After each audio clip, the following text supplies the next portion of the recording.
Okay, says we're live.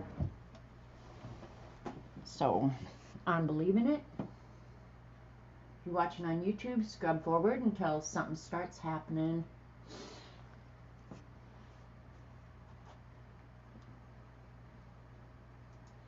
And I'll set up my other computer real quick. Thumbs up when you come in, please. Appreciate it. Hey, Uncle Dan. Anybody around? I'm here. Hi, Tracy. Hi, Mindy. Yeah, let's get a chat. All right. I have no clue really, well, what I'm doing today. Hi, Joan. Hey, Rachel. Hi, Linda. Hi, Devin. Judy. I hope Tim's getting better, Linda. I hate that he's not feeling well. Hi, Kathleen. Hey, Dee Dee. How is Chick-fil-A? Dee Dee's such a good friend. She calls me when she goes to Chick-fil-A, knowing that the closest Chick-fil-A is 50 miles away. That's what a good friend does. In your face. All right. So, Rachel, I got together the stuff to show you how to make a pen nib. They're really fast. They're really easy. I didn't get out the white ink pad. If I even have one anymore, geez. Remember when you had all those pigment ink pads? I had them all, and I didn't really use them much, but I guess I'm gonna have to today. Guess it doesn't matter on black, right? Yeah, we'll just use the. Do you guys remember these? These are so old. Zentangles are just drawing from your book. Well, I'm going to do some watercolor experimenting and show watercolors, and yeah, Dee Dee's so much fun. Guess where I'm at? Chick-fil-A. Guess where you're not? Guess what you'll never have for 100 years? Do you guys remember these little dauber duos, all pigment ink? Where's the white one? The white one may not be white anymore. Oh, it's not. It's green. I guess I goofed it up. Who cares? We're going to use it anyway. On black, it shouldn't matter, I don't think. But Zentangle is always a good option, Mindy, for sure. Hi, Sharon. They finally bit the dust. Well, mine probably are. I just don't know it. But I'm going to use embossing powder on top of them, so even if I use the green one, it would end up the color that I used the embossing powder on. I'm going to try, I do have white. I'm going to try some white. We'll see how this goes. And do I have gold in here? This is actually a pill holder. There's silver, brown. Man, there's gold in there. Okay. But I thought I had just a white. I probably do somewhere, you guys. Where would I put it? Here it is. Look at, see, I knew I had one. We'll see if it's still any good. Of course, I boogered it up too. Look, it's got brown on it. Yeah. Oh well, what are you gonna do? So yeah, I hope you guys had great holidays. Ours was pretty quiet. Hi, Barbara. We didn't do anything, didn't have anybody over except the neighbors who were having sewer issues. And so they were in and out using the bathroom a lot. Oh, hi, Kitty Jen. These are not chapsticks. These are little pigment inks that you could buy. Little daubers that you took a stamp. Let me grab a stamp here. Oops, dropped a stamp. Let me find it, because if it went in the trash, I'm going to be mad. If I drop something, it invariably just goes right in the trash. Where'd it go? Oh, crap. Oh, well, I'll look later. yeah, they're just little pigment inks. And pigment inks stay wet. They're pigment. They're not dye. Hi, CB. Anybody I missed coming in? We'll see if this one still works. Holy crap, it does. Look at that. Oh, don't want to use that. Where's the little piece that I cut off?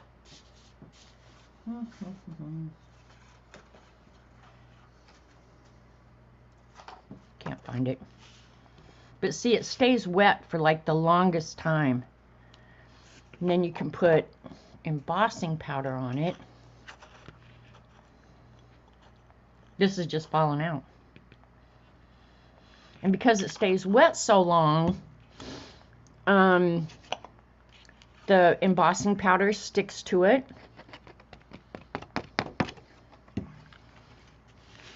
Way to make a mess first thing. Good girl.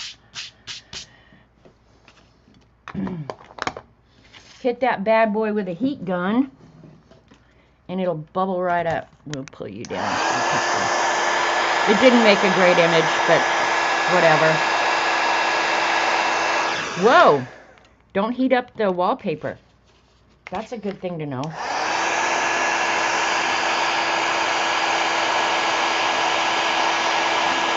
There it goes. Okay, can you see that? And then it's a little bit of a raised image like embossing is. Sewer issues sounds like Teenage Mutant Ninja Turtles. Some of us never grow up.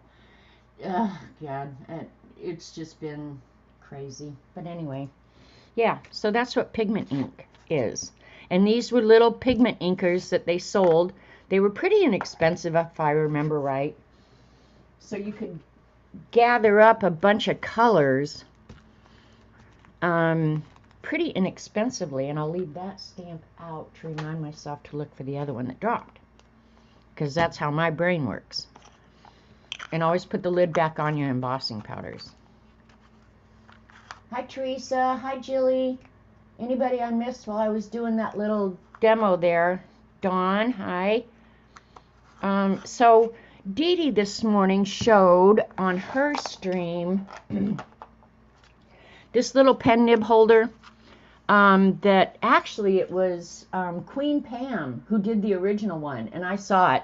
And I used to keep my pen nibs just in a little tin, but you were always looking for which one you wanted, blah, blah. And I saw this and it was like, ah, that's genius. That is flippin' genius. So, and I have a couple of these. So Rachel said we'll show how to make it real quick. So I'm going to give the measurements and show you real quick. Dee Dee's show and brag, right? I know. Those books were awesome. That Crayola one, I'm going to have a hard time keeping myself from ordering that. But if I order one more book, I have to get more bookshelves. That's where the problem comes in. Where you're going to put another bookshelf. So I did the measurements real quick and then just set one up to show you how to do it. And the measurements are 3 inches wide, okay? And then score it at, from the top, 2 5/8 inch down, 3 at 3 1/8, which is just another 1/2 inch down, then 6 1/4 and 6 3/8. So it ends up folding like a matchbook cover, and I've done these matchbook covers for a lot of different things. You can make little papers in here, whatever. So it ends up folding much like a matchbook, right? And then the guts on the inside, I'll tell the measurements again, Barbara. Oh my gosh, I gotta clean that mess up. Hang on. Dee Dee, your wallpaper is getting so trashed out. Oh. And then the insides, all you need is to get some corrugate, okay? Which is just, this is just a flap off of a cardboard box that was sitting out there with some books in it to get rid of. I do get rid of books. Measurements, measurements. Hi, Joannica. So just get a piece of corrugate. The only thing you gotta watch is the thinner boxes don't have big enough corrugate. So just make sure that it's about the 1/8 inch corrugate. Any cardboard box, Yeah, it's the 1/8 inch corrugate. And you can get this in lots of different sizes, but your basic cardboard box is going to be the right corrugate. If you get much thicker than that, you pay extra. You know, like the box company pays extra and stuff. So on this one, what I did was I cut the corrugate 1/8 of an inch short, shorter than the width, which is, this one's 2 7/8. Yeah, because the width of the holder is 3 inches. So cut it 2 7/8 inch. And you're just going to have to figure out how to get this square. I have a T-square, so just get it square. Don't cut against plastic, ever. And I know that this edge of the cardboard box is square because it's manufactured. Hey, Lena. It's good to see you. I just saw that you have a new video up. I'll be watching that this evening. And then at 2 7/8 inch, which will be 1/8 of an inch smaller in width than the holder.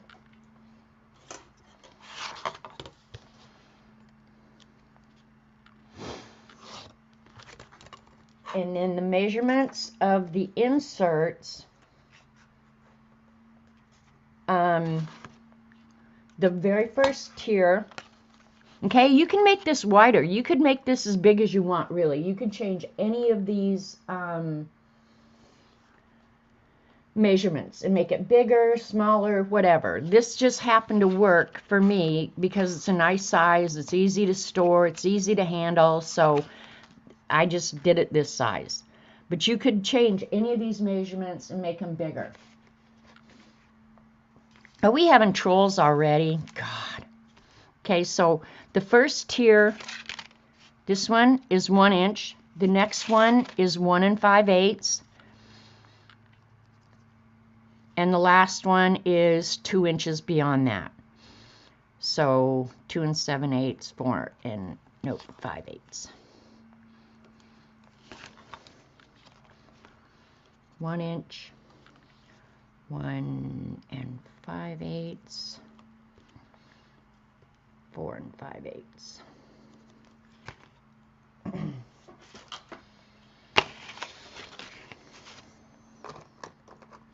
Get out your handy dandy Trusto X-Acto.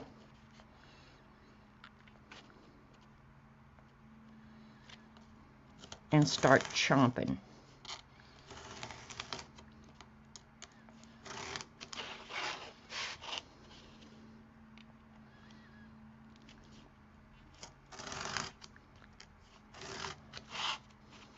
I leave it all as one piece so it's a little easier to cut.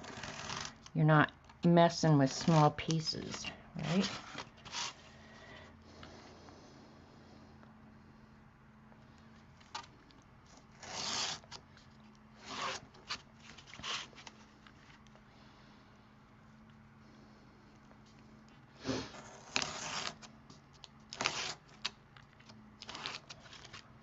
All right. There's all your pieces. That's exactly how easy it is. Rest of the box, throw away. Don't save it. It's trash. Hi, Dorothy. Hi, Tracy. All right. What am I supposed to be looking at? Yeah, it's still early. Yeah. She'll be in the corner before too much longer. Now, on this one, I did go ahead and paint them. I will on this one as well. But there's your pieces that will fit right in the holder, like that. Isn't that, I mean, it's the simplest thing in the world. Now, before I would start to assemble this, I would go ahead and decorate the, well, I'll leave that there because if I'm going to use the heat gun, I don't want to cook the wallpaper. Moving to the corner by popular demand. All right, let's, since we've got the white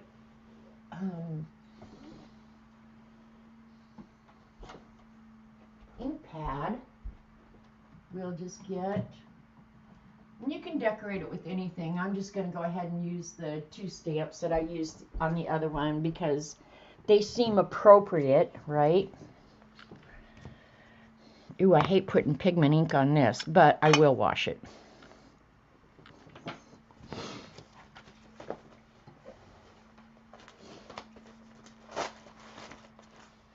Does Barbara want me to see something? Okay, I will right now, Barbara.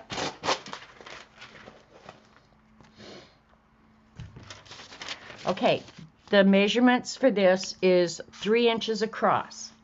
And this is just cardstock. It doesn't have to be anything special or anything. 3 inches across. Find my little paper. And the overall width from here to here is actually 7 5/8. But you're going to want scores at 2 5/8, 3 1/8, 6 1/4, and 6 3/8. Is that right? Let me double check. Okay, scores are at 2 5/8, 3 1/8, 6 1/4, and that last one is wrong. It's 6 3/4. And then for the little inserts, they are 2 7/8 inch wide. The first tier is 1 inch. The second is 1 5/8 inch. And the last one is 2 inches.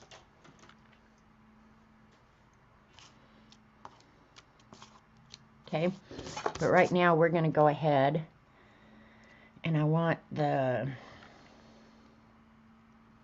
I'm having a hard time reading this. Okay, white is all the way down here. Woohoo! Already got a mess. That's what I love about me. All right, let's just stamp this bad boy with the white pigment ink.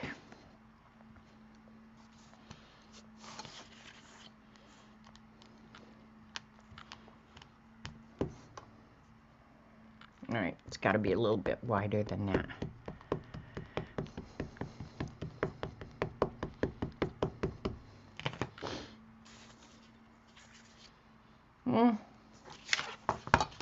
I'm going to stamp upside down because I can.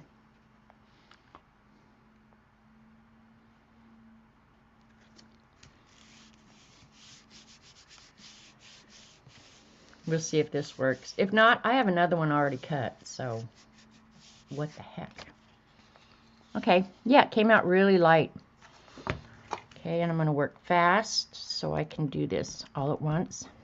Now, the pigment ink will eventually dry and be permanent, but okay, so I want the next line to be about there.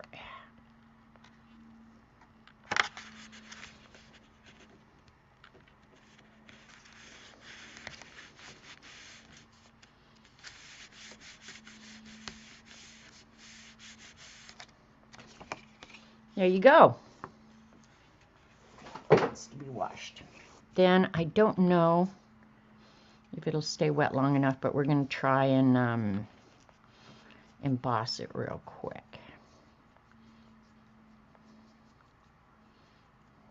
I haven't embossed in forever, you guys, making me get out all this cool stuff.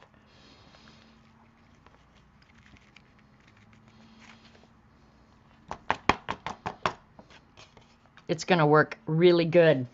Really good.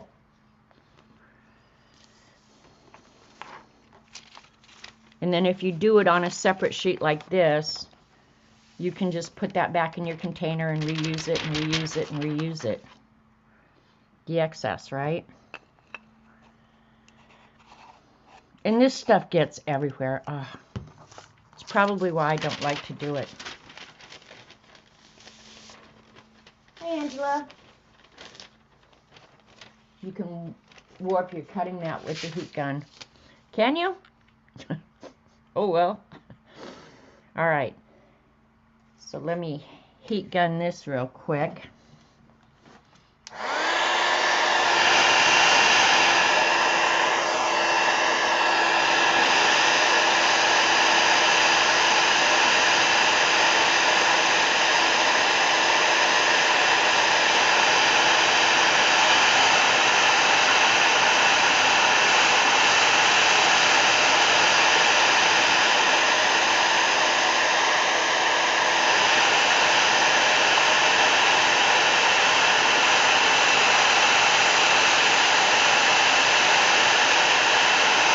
You can tell when it's embossed because it gets kind of like a sheen on it.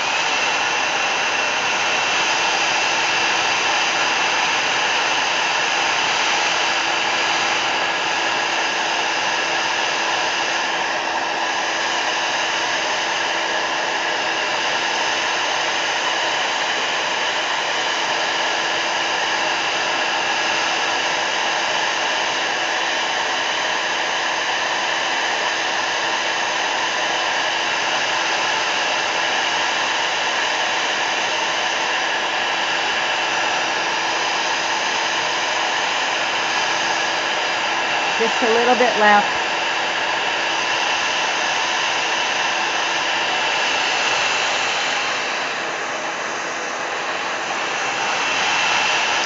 Honestly, I think old heat guns work better than new ones.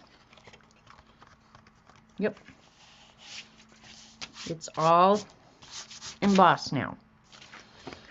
So when it folds up like that. So I'm going to put the nib stamp, which I can't believe it, but I think I got this like at Michael's for $1. Cool, right? I'm going to stamp it in white, but then I'm going to emboss it in gold. So let me find which one is the gold. And I can't believe these old embossing powders are still working. Had to sign for a package. What'd you get now, Dee Dee? Just try as best I can to kind of center it. Crooked. Way to go. We'll see if the gold will work on top of the white. I don't remember ever doing this, but what the heck. If we're going to embarrass ourselves, let's do it on camera. I think I have a bunch more embossing powders downstairs, too. I put all this stuff away thinking, oh, I'm not going to use that but once in a blue moon. So I didn't even keep them out. Except these.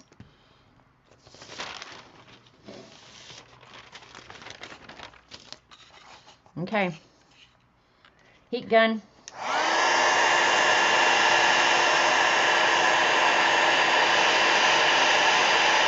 Oh, the gold works good.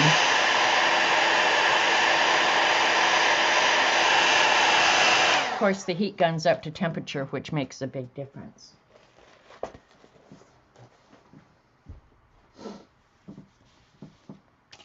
Okay, so let's quickly get out a crapola paintbrush, which we have plenty of.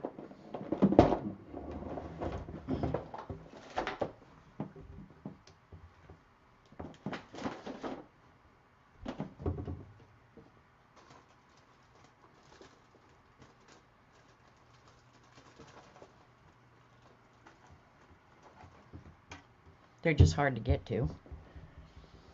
Take the corrugate pieces. And I did go to Hobby Lobby the other day when Robert and I went to Joplin. And The only thing I bought while I was in there was, believe it or not, black paint, black and white paint. Tim Holtz all Tim Holtz products were on sale. What did I do with the paint? I know I went and got it. There it is.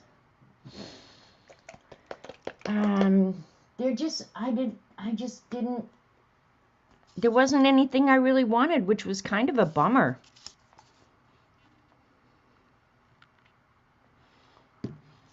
So yeah, I didn't even buy much of anything. Gotta get this wet.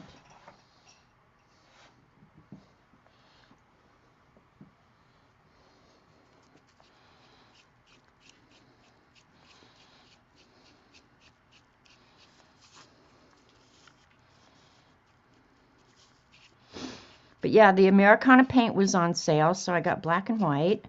I did walk all over the store. They had no new books, which I was a little surprised because I hadn't been in there in so long. Yeah, they just didn't have anything. I did go down the paper aisle. All the same old stuff that they've had since the reset. All their own brand, actually. Yeah, I was just like, dang, there's nothing to buy. What the heck?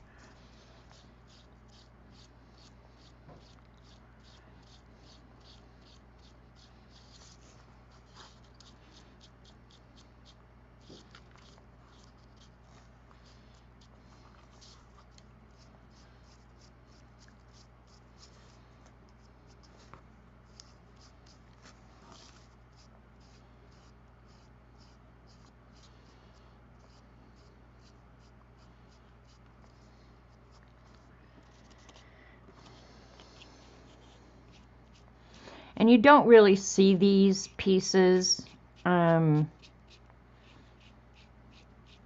not that big a deal really, but I like them nice.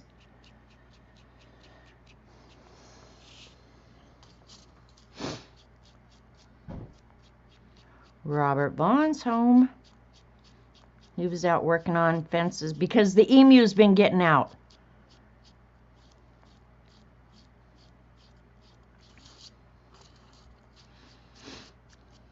That emu has it made. I can't imagine why it would want to escape.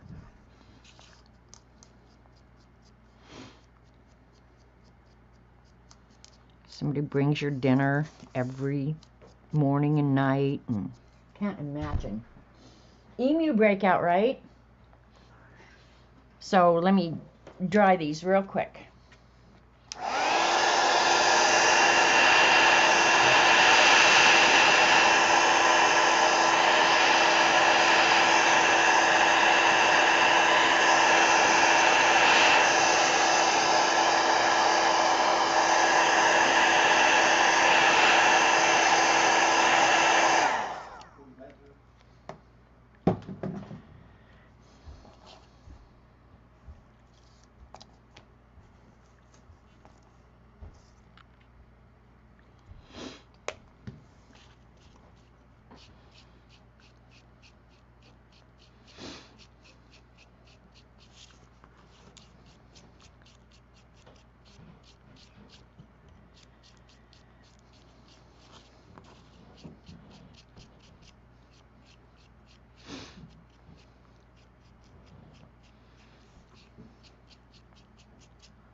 All right, so CB and DDB, be ready here in a minute.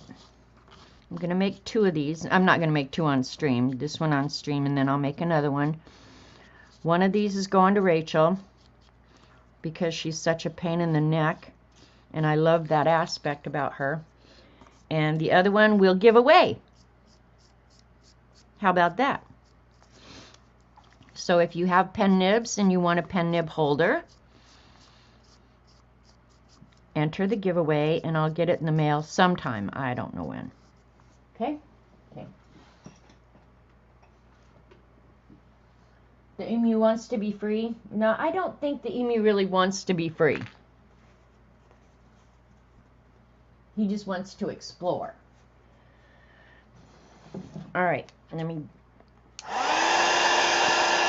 heat gun this.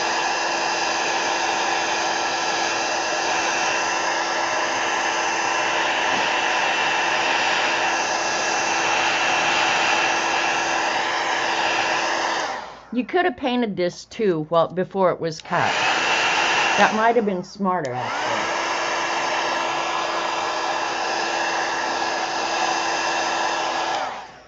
All right, now I will probably touch up the ends a little bit, so when you're looking at it from the side, it's looking better. I am too good to you, I swear. Got to check my message. All right. So this is how it ends up looking inside the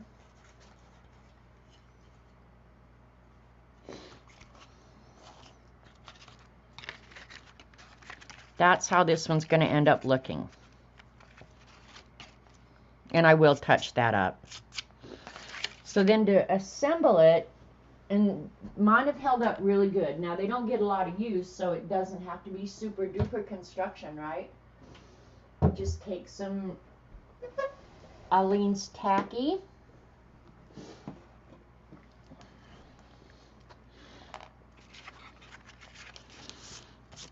And here on the, where it folds up, clean off your nasty glue bottle.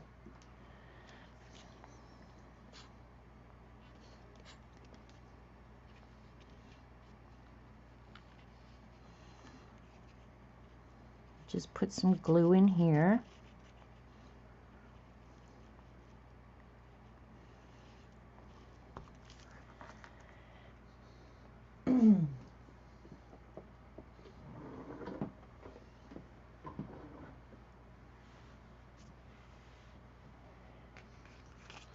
Okay, I'll just make sure these are real tight right there. Set them in.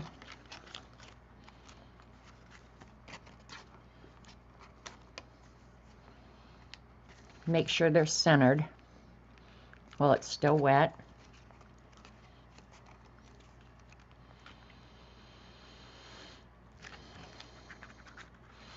And then I'll run a glue line because I want this part to be able to tuck in, right? But you don't want it all glued. So I'll just run a glue line right here along the bottom edge.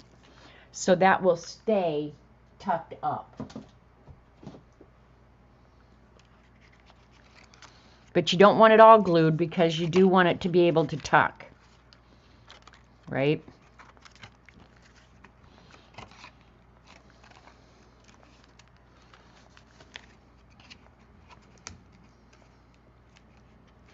And then really just let that sit. Just got to make sure it's centered. Let it sit, and that's pretty much it, you guys. That's what else could you use it for? I use the this matchbook cover fold for a lot of things. I mean, this nib holder is unique for sure, but I can't take credit for it. I'm going to give Queen Pam credit for that. The back, I don't care if it flips open, right? But this front you do. So run that bead of glue along that bottom line. But I've used these matchbook covers for a lot of things. You know, this is just some leftover vellum that I stuck in, and that's just a paint chip. Just like you can use this matchbook cover for lots and lots of things. And you can do it any size. Hi Valerie, you're making one? Good on you. Hi Whispering Cauldron, that's Carol. Yeah, you could do it for sewing needles. There's so many things. Carving nibs. Okay, see, you guys are ingenious. You're thinking up all the good ideas. All right, that's what I thought it was. All right, good deal. So, any questions? Anybody want the measurements again? This is what it'll end up looking like. So let's, I'm not going to make it on stream. I'll make it after I'm done. But let's give one away. So I'll send one to Rachel for sure, just because she's a pain in the butt and keeps me on my toes. And you could make a giant one for knitting needles or crochet hooks. See? All you have to do is figure out the measurements, really. The corrugate is especially nice for the nibs because they slide right in. I mean, the corrugate is absolutely perfect for that.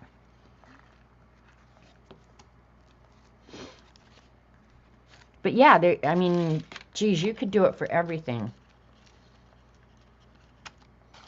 I love them. And when I saw Dee Dee show it, it was just like, ah, that's ingenious. I am doing that. I am doing it. I'm doing it.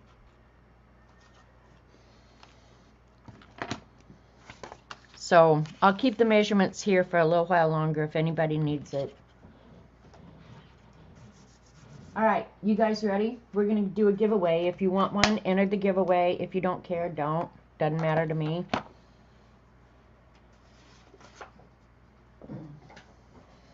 Okay, the rules are one number only. After I type go, I'm going to say it's okay for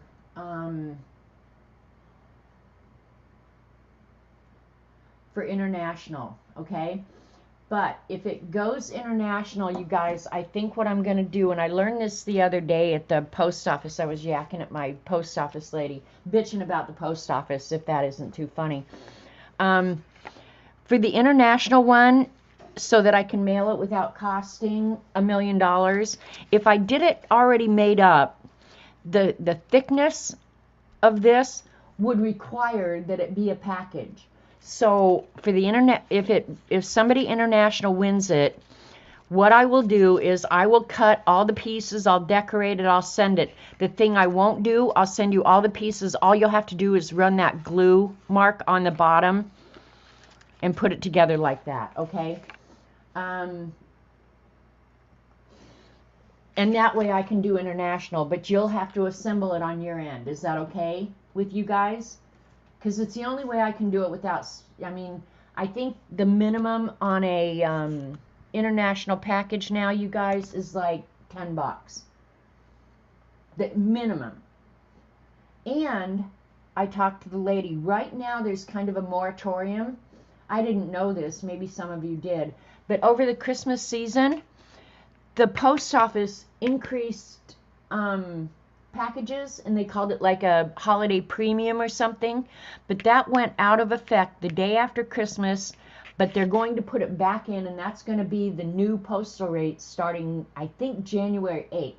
So package postage is going up January 8th, and it's going to be permanent after that, and then our letter postage, what we currently are paying, what, 50 cents a letter now, that is going up again in July. The post office lady, and she wasn't even the nice one. She was like the one that I just go, oh God, not you. There's one that's really, really nice over there. But yeah, she was saying that everybody has been complaining. But I didn't know that they had that temporary increase over Christmas. But now they're going to make it permanent. So we've got like an 8-day window here that if you have anything you want to mail under the old rates, do it now. Ah, that coffee is delicious. All right. One number only. After I type go, first person without going over the number wins. Okay? And the weird thing, and you guys should know this about Dee Dee's giveaways too, you see your number first, but everybody else is seeing the numbers in different order. So that's why at Dee Dee's, Dee Dee and the mods get to decide, because you always see your number first when you type it in. But it shows up on my screen somewhere else. So there you go. So whatever the mods say is what it is. Let me get up random.org. And we'll give one away. Random.org. Okay, got it. Mod law, mod's rule. Yeah, you need to refresh to see the correct order. It costs you post Christmas cards to the UA. See, isn't that crazy, Joan? It bothers me because, you know, I guess everything's relative, but used to be you could do swaps, you could mail out stuff, and it was all pretty reasonable, you know, it was affordable. Now it's getting to the ridiculous. I mean, it's just where you can't even mail something. It's just crazy. Crazy, I'm telling you. All right. So after I type go, we've got random.org up.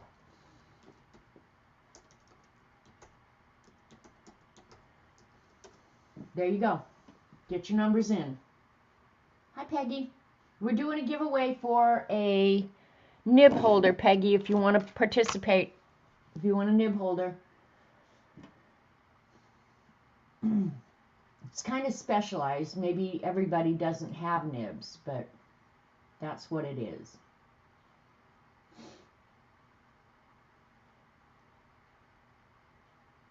Hey, Julie Topaz, didn't even see you come in. I think everybody else I said hi to. Alyssa, I don't think I said hi to. Paul nearly passed. I believe it, Joan.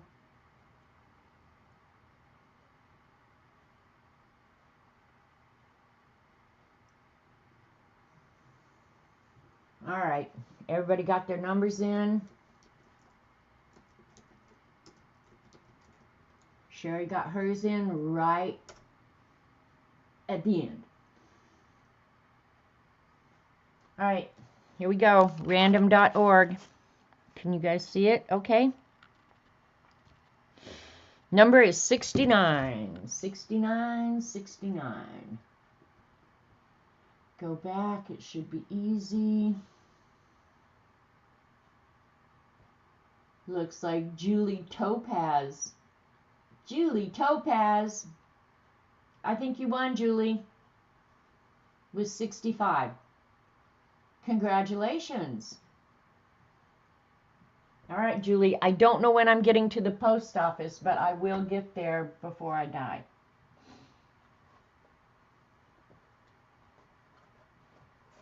No, I won't mind going out now. When we went to Joplin that day, OMG,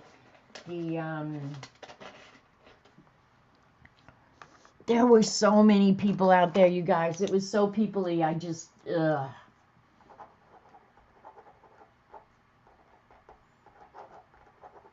I could hardly wait to get home. I think that was it Thursday I went? Or, yeah, it was Thursday. Oh my God, it was horrible. All right, Rachel and Julie, you will be getting a pen nib holder in the mail. And yours will also be black, Julie. So, there you go. All right, let me put this stuff all away because it's just going to be in my way. It'll only take a second.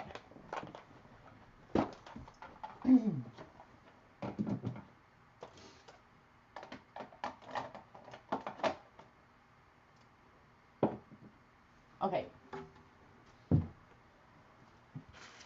Now, Dee Dee also showed at her show this morning some Daniel Smith paints that she ordered up.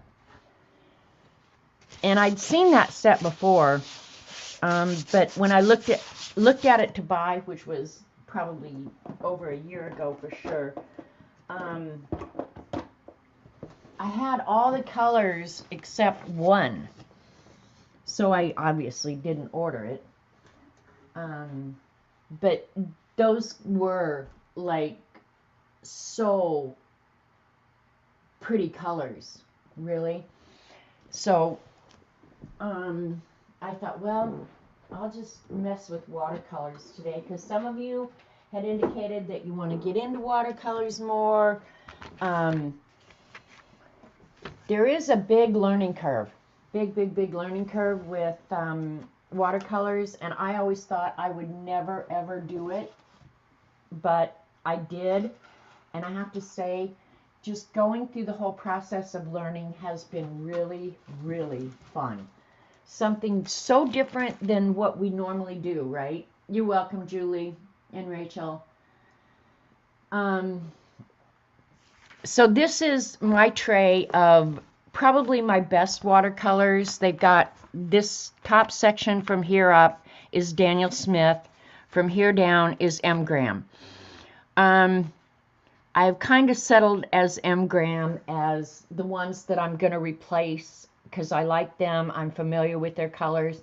But honestly, there's not a whole heck of a lot of difference between M. Graham and Daniel Smith. They're both very high quality, artist grade watercolors. They're awesome. But I have to say, you can get amazing results with both the Crayola, the Arteza. The Arteza has more filler in it, I think is what it is. They're not quite as transparent as the higher end, but my favorites, the little bit less expensive ones, are Mission Gold. They're awesome. Any of the Paul Rubens are awesome. They all re-wet beautifully. The ones with more binder in them do not wet as nice, okay? And when Dee Dee was showing her Daniel Smith, what was it again? This set, was it Jane? Dee Dee will put it in chat. Haynes, she's a watercolor influencer on YouTube for sure. So when I was trying to decide, okay, when I run out of some of these colors, because a lot of these were gifted to me by my niece, so I don't have the tubes, I just had enough paint to try. I went ahead and I ordered the entire set of Daniel Smith watercolor dots. And if you want to try, Jean Haynes, thank you. This is a really a good way to do it. Just buy the dot cards and you'll get all the colors in that name brand. And all the high ends will sell these dots. You'd be surprised how much you can do with just the dots. I mean, you're not going to do a whole painting, but if you need just a little bit of each of the colors, fun things to have. And I don't think this was real expensive. I mean, it has to be labor intensive to produce these, but they don't charge a lot for them. So you get to try all the colors, see all the colors. Yeah, it's the first step in going broke. They're so concentrated. And one of the ones that Dee Dee showed, and I don't know if they're on here. Well, they have the interference colors and the metallics. The duo colors. I don't think they have the Primatech colors on here. Let me look real quick. I know one of them. The green apatite that she showed. Those colors, yeah, they don't have them on here. There's another series of paints where they use the actual minerals, and they call them Primatech, I'm pretty sure. And I have a few of those. The cool thing about those is they granulate just so beautifully. I was going to show all my watercolors, but then when I opened the drawer, I was embarrassed and thought, no, you can't do that. Don't do that. Okay. Primatech. So these are the Primatech paints. These are the most beautiful paints ever. If you've ever tried them, yeah, there's nothing like them, where they use the actual minerals, and when you wet them, it's almost like the mineral separates out from the water and they granulate. Absolutely beautiful. Where's the green Primatech that green apatite? I'm almost sure I have it. Maybe I don't. I might have to order it. Damn, I hate when that happens. But yeah, the Primatechs are not on here apparently. So, hey Barb Owen, hope you had a great holiday. It was quiet as all get out around here. But I thought what we would do today is take the higher end watercolors and just do some playing with them. I have a book here. I'll show you a couple different books.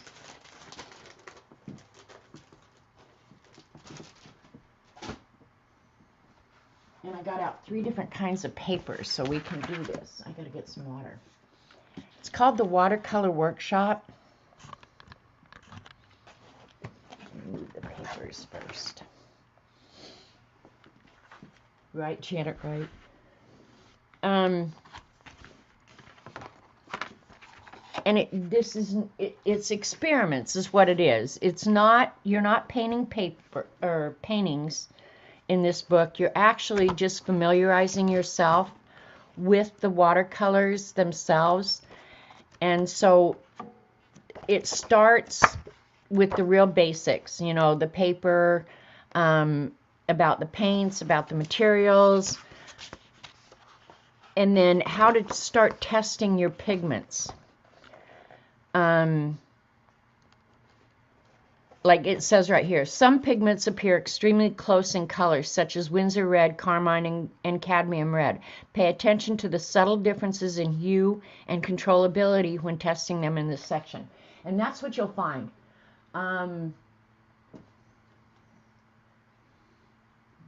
Okay, butt face. You're out of here. Thank you, Dee Dee. So this is going to be more about just playing with the watercolors rather than forcing them. I hit Barb Owen. Oh, no. Now I got to go back and undo that. Unhide. Sorry, Barb. My bad. I was trying to get to the... I hit Barb. You have to be careful if the chat's moving, man. You'll delete people you don't want to delete. Anyway, it's more just about playing. So I thought we'll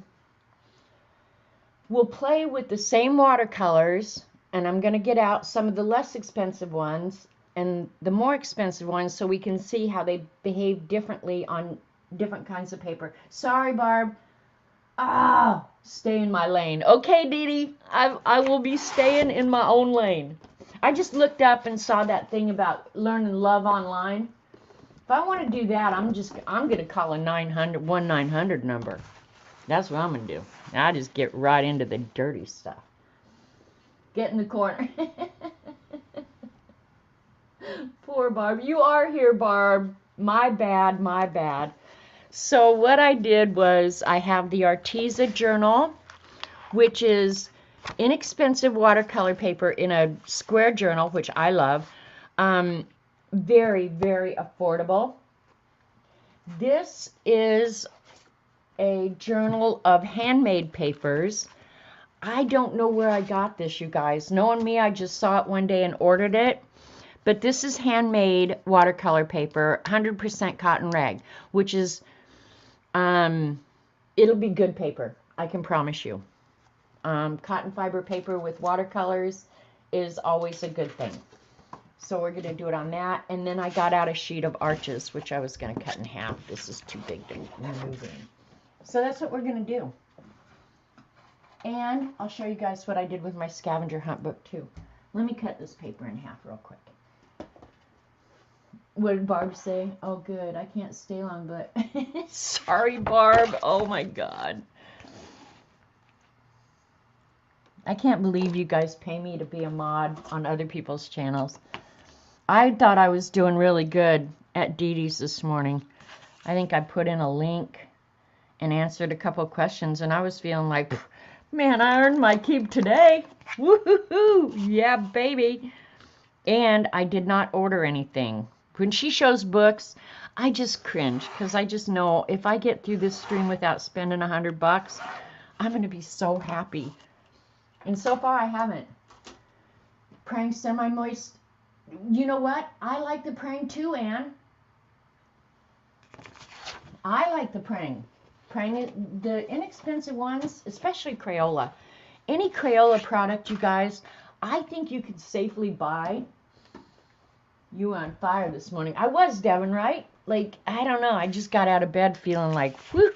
I could do this thing. I could do it. I could beat Mike Tyson. I could beat him. All right, where's my, I'm going to draw myself little squares because we like things straight and even around here. Y'all know that. So we'll just draw some squares and we'll just play with our watercolor because we can.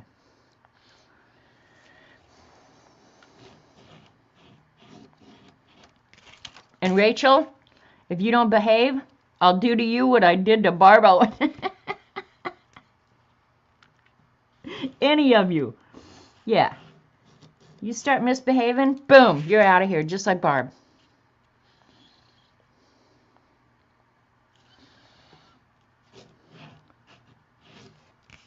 New show. Janet beats the bots. Well, you know what? If I had the phone numbers of the scammers, I would do a show of nothing but calling scammers about my new car warranty. When do I get the paperwork on my new car warranty? Or, I want to get rid of this damn timeshare. You think you could help me get rid of my timeshare? What about my divorce? Like I did that one day. Okay, this paper is Arches. Good paper. Nice paper. We love Arches. Look at, it's going to come out really nice. And I didn't even plan it that way, you guys. It just happened. Sometimes the plan just comes together. And I don't know about you guys, but I'm really glad that the holidays are over, honestly. I get tired of the crap on TV. Yeah.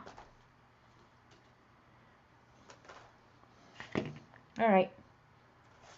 So which exercise in the book do we want to do? Well, before I do that, let me show you the scavenger hunt book, how I decided I'm going to end up doing this, I think.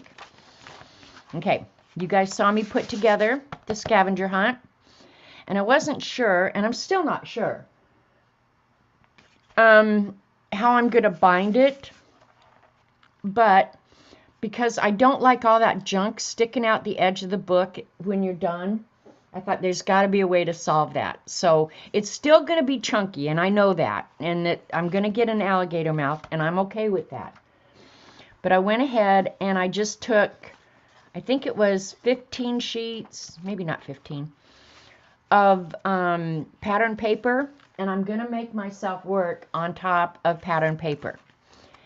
And I cut, okay, it was 15 then, because it's there's 5 signatures of 3 sheets each. The pattern paper is only patterned on one side, so I'll get blank sheets in between. There's no rhyme or reason for how I put these in here. I just folded them, and I'm going to use them. This one I had circles, so I just did this whole circly page. That's really fun. I already like it. Tied it with elastic on the back so I can still take the pages out and work on them. But then when I'm done with this whole book, I probably am going to sew the signatures in. Okay? So that's how this is going to end up being. These are just some envelopes that were laying around here from Christmas, so I slapped them in already. This was a cool thing. I did get a box of happiness from a friend, and she included this, so I thought, well, I want that in my scavenger hunt book, so I can, as I start collecting things, I have a little place to tuck it until I use it. And as I've come across things while I'm cleaning or whatever, I've just been sticking it in here. I have not cheated, okay? I could cheat if I want and do pages ahead, but I'm not going to. I'll start January 1st like you guys. But that's how I ended up doing this to work in the book. Okay? What's that? Oh, I got a card from Kimberly, and I just wanted to keep it, so I did stick it in here. So, but that's the only thing. So that's what I'm going to be working in. And if you use my idea for the construction of that, that's how I ended up binding it temporarily until I can work on it, right?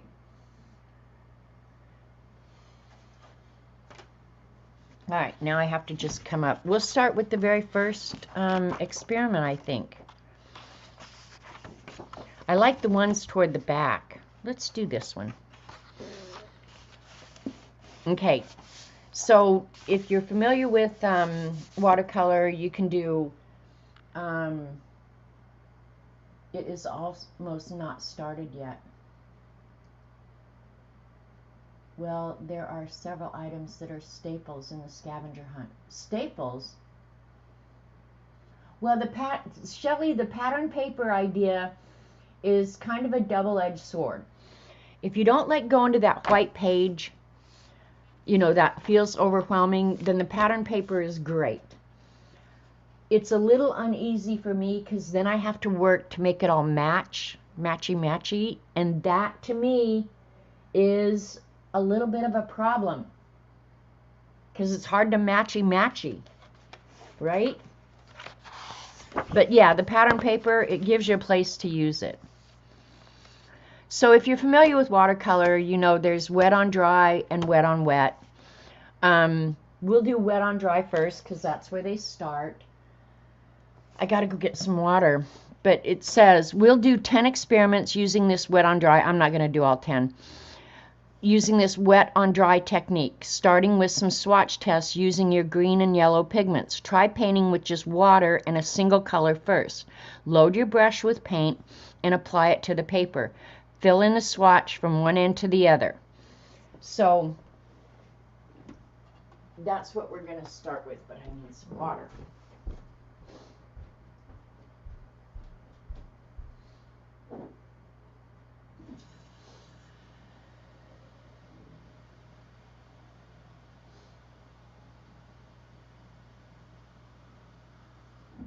I ran everything through the dishwasher and everything's so nice and clean now.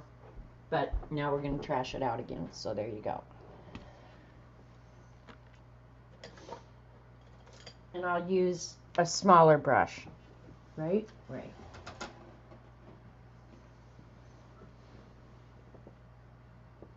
I meant year after year staples, not metal fat. Oh, yes, Julie. There's certain things that have appeared year after year after year because people enjoy it. And I was going to say, I have the list ready to go. It's all typed up. I have not printed it out. But if there's something you want to see on it, it's not too late to get it on there. So send me a message on Instagram, Twitter. Don't send it on Facebook because I don't go to Facebook. But yeah.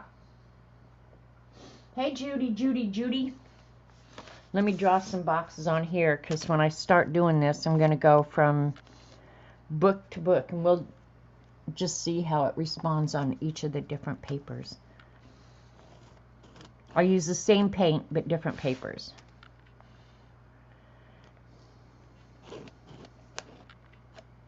And this is the handmade watercolor paper, 100% cotton fiber.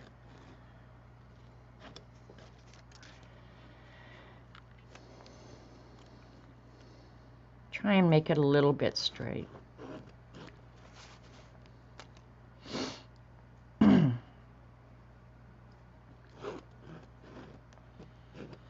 I have to say we did eat like pigs for Christmas, so that was a good thing.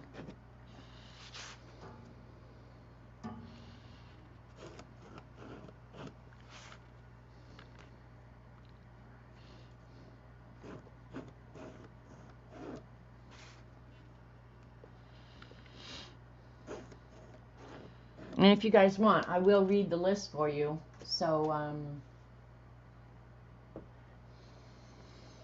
okay, there we go. The second one's ready. And let's just put some squares real quick in the Arteza journal. I could just as easily have done this on, say, Strathmore or something like that. We'll just do it on the back here. Because on the back over here, I had already done some experiments on this paper with gauze, plastic wrap, salt, alcohol, bubbles. The bubbles didn't work at all. The salt rice, that was cool. And then just granulation and washes. So the paper is more than adequate to learn on. But yeah, certain things aren't going to work the same as it will on a paper that really absorbs and holds the water.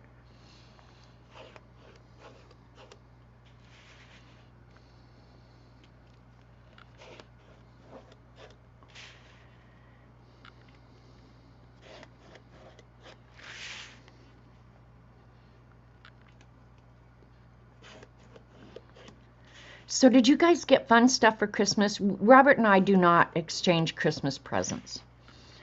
We just, we indulge ourselves all year long. So, like, I want to get you something. I want to get you something. It's like, I don't want to have to think up something for you to go buy. So just give me your credit card and I'll get what I want. How's that?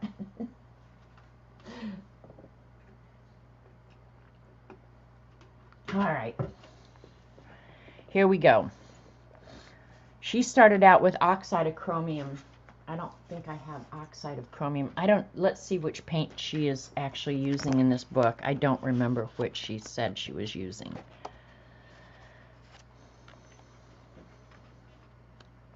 Doesn't really matter.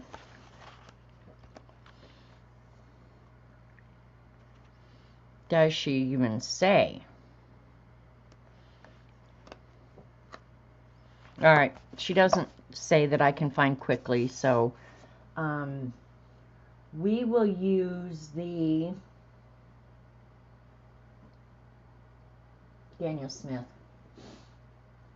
Well, it's easier than standing in return lines. I wouldn't even do that, Rachel. That's how pitiful I am. I wouldn't even do that. And as you get older, I don't know if you guys are like me. Hi, Kimberly. There's less and less stuff I want. I mean, honestly, let's be real. There's not much stuff that I want. And if I want it, I buy it. So to put a bunch of gifts under the tree just to say you bought something, I don't know. Doesn't make sense to me.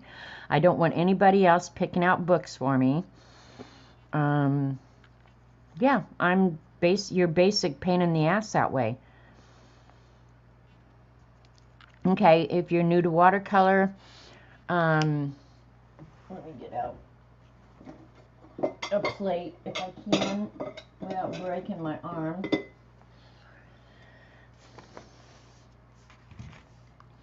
As a rule, you never want to go from the palette directly to your paper. So I'm just going to move the paint off onto a plate.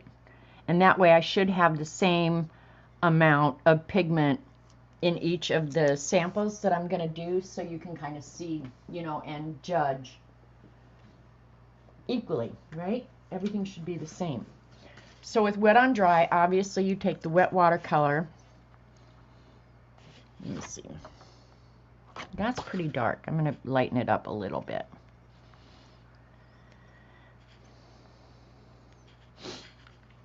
My favorite gift is mine.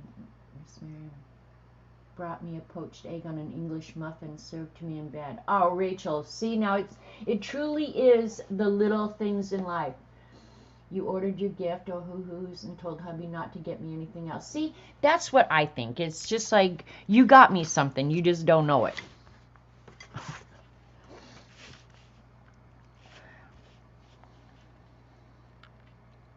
All right, I'm going to pull you guys down a little bit. My paintbrush is a little bit dry, so.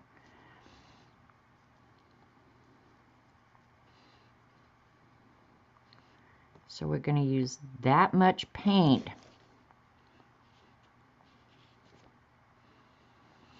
And I'll use that same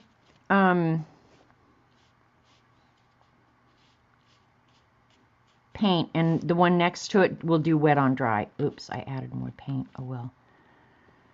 But a nice paint will lay down nice and even. You won't see any brush marks unless you go back into it wet again. That's when you're going to get hard lines. But in an arches or something like that, it takes it a little bit to dry, a little while to dry. So you shouldn't end up with hard lines.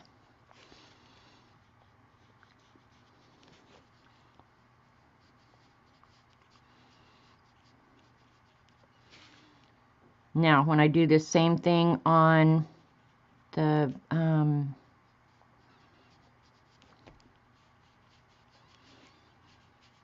Arteza paper, you're not going to see such nice results. And the difference right now is where this is dry up here, it's wetting. It's still wet here. As it dries, you shouldn't see. It'll just lay down perfectly flat. And I'm not doing this to sell paper, but you'll see the difference. Okay, this is the handmade paper. This I have not compared necessarily to Arches. Should behave much the same way, I would think. This paper has much, much more texture. I don't know if you have ever seen how they make paper, but they lay it on screens. And this one, they had a pretty coarse screen. So it's very, very textured.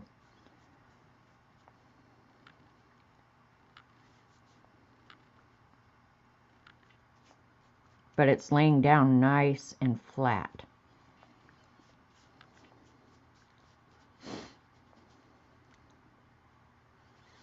What you're going to see on this is the actual fibers that are grabbing the paint, which is very cool. For the Arches, it's manufactured in a factory, right? So it's all going to be the same size pulp and everything. Handmade, you're not going to have that. The fibers will be different sizes.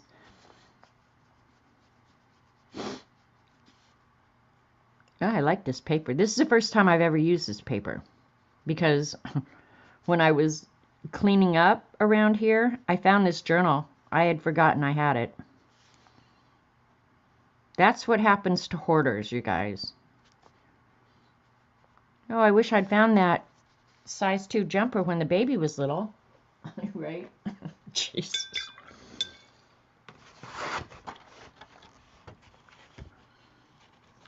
Not much difference. Laid down flat. Now you're going to see a huge difference.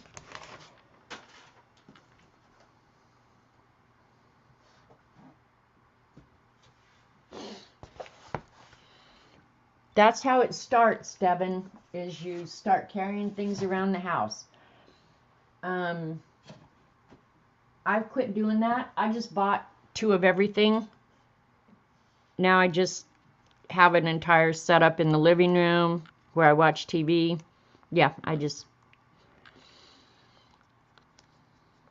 pretty soon you'll be doing the same thing, because you'll get tired of getting up to go look for something.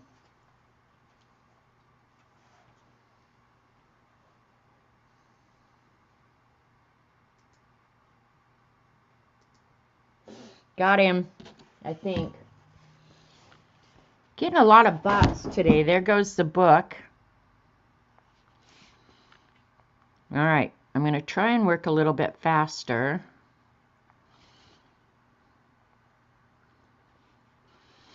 But when you're working wet on dry, you do kind of have to work quick, especially on inexpensive paper, so that you don't end up with hard lines and stuff that you don't want.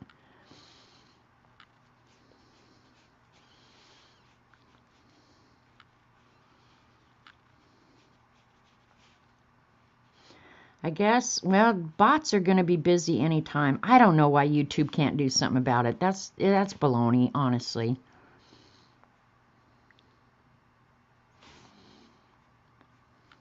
This is that undersea green. I don't know, did Dee Dee show that this morning?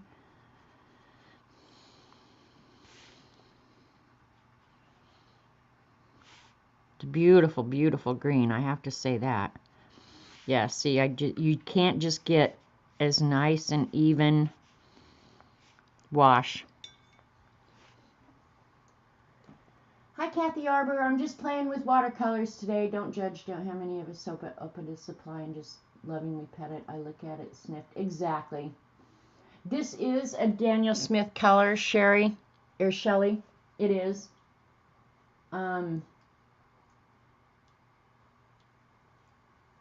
But I'll use any of them interchangeably, you guys. Like I'll use my Daniel Smith with the Prima paints or any of the rest. It doesn't matter to me. So you can kind of see the difference. It doesn't lay down as evenly as it did on either of the cotton fiber papers. And I just included this one because I wanted to play with it after I found the journal. I was like, oh, I want to play with that. All right, now we're going to do wet on wet. We'll let those two sit and dry completely. I'm going to use the same color, wet on wet. So the wet on wet, and I don't have to wash the brush quite so completely because I'm going to add the same color. Go ahead and wet your paper. The arches, you can wet, I mean, it'll absorb this water and stay wet for quite a while, so you've got plenty of time to play and work on it. That's why on arches I love doing wet on wet, because it does handle the water so beautifully. And if you're ever going to do what I call dress-up painting, just pay the little bit extra and get the better paper. But just for learning and playing, I don't mind any of the less expensive. Can you see how it starts moving immediately you put that paint down? It just wants, it's almost like seeking its own level.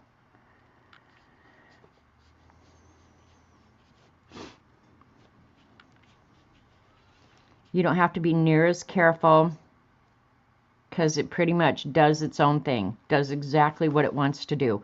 If you want to add more paint, easy to do. If you want to do that wet on dry, it's a lot more difficult to not get hard lines or cauliflower, whatever you want to call that. Now that can be a technique that can work really nicely in your favor too. But see, this is just staying wet forever. I can just go back in and add as much as I want. And I'm going to add it so that it doesn't stay. I'm not going to do the whole box again. I'm just going to darken this one edge so you can kind of see how the paint moves itself. It will spread as far as it can. Isn't that cool?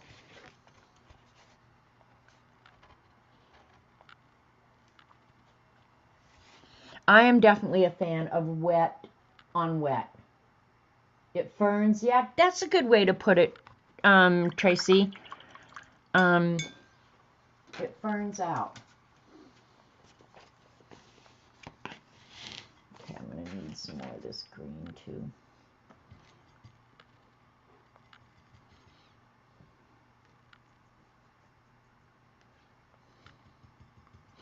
I probably should have done this with the Primatex so you could see the granulation. It granulates better on the higher quality paper too. Now, we'll see how this handmade paper works.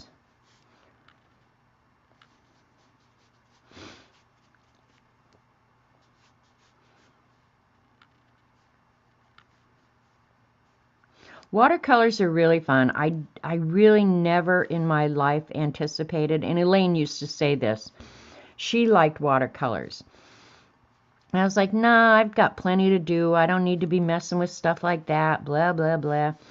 Then I tried it, and it was like, as soon as you try it, it's almost like crack. Like all of a sudden you want all the colors, you want the nice brushes, you want the books, blah, it's just like crack, I swear to God. I've never done crack, so I don't know, but it's what I imagine crack would be like.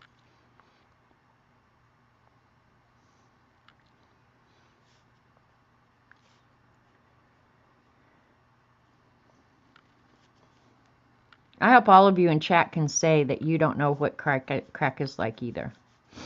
I learned that from Nancy Reagan. Just say no to crack.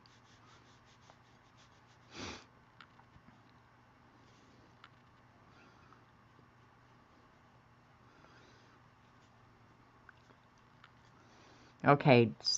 Now, one thing about that, you can see the screen in this paper. I'm going to bring you guys in closer so you can see. Can you see how that the pigments are settling into that screen. I'm going to have to play with this more and get a feel for how you can use that to your benefit. Because it definitely gives your painting a whole different texture than a smooth finish.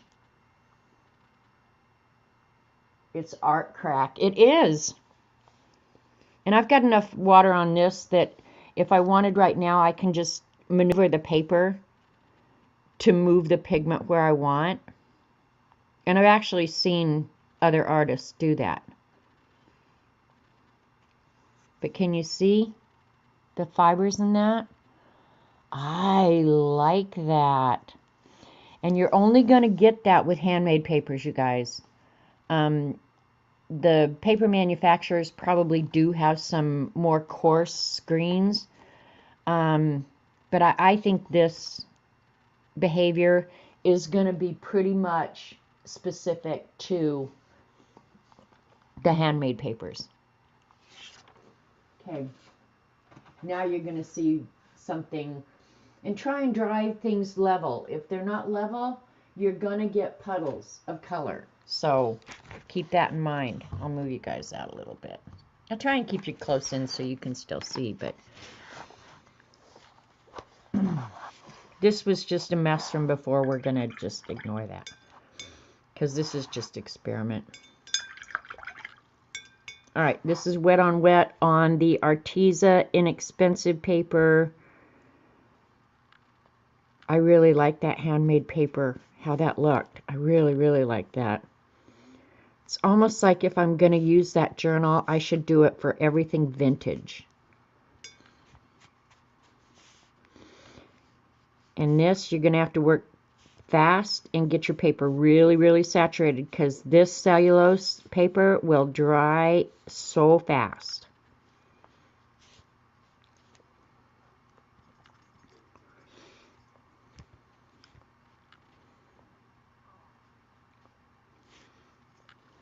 I should have added more paint.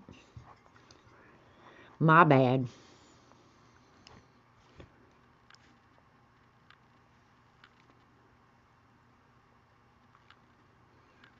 See how it just doesn't spread as evenly and as nice?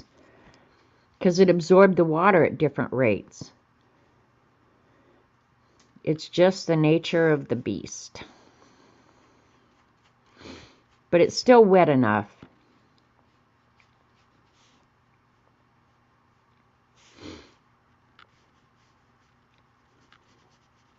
This is going to get real fun when we start adding two colors together. But you got to kind of have a place to start from.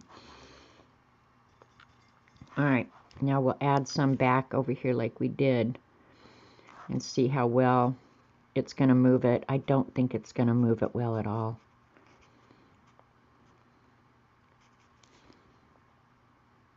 Yeah, see, the cellulose just doesn't work as well. So learn on crap paper, so when you go to the really good paper, you just go, oh my God, I'm spending all my money on that. See how it just stops? Because this has already absorbed all the water and it's starting to dry already. Some cracks do draw you in, wondering if you put a quarter in the slot. Not horrible. I mean, you could work with that. But you can just see how it just, even the wash, it just didn't lay as nice and flat.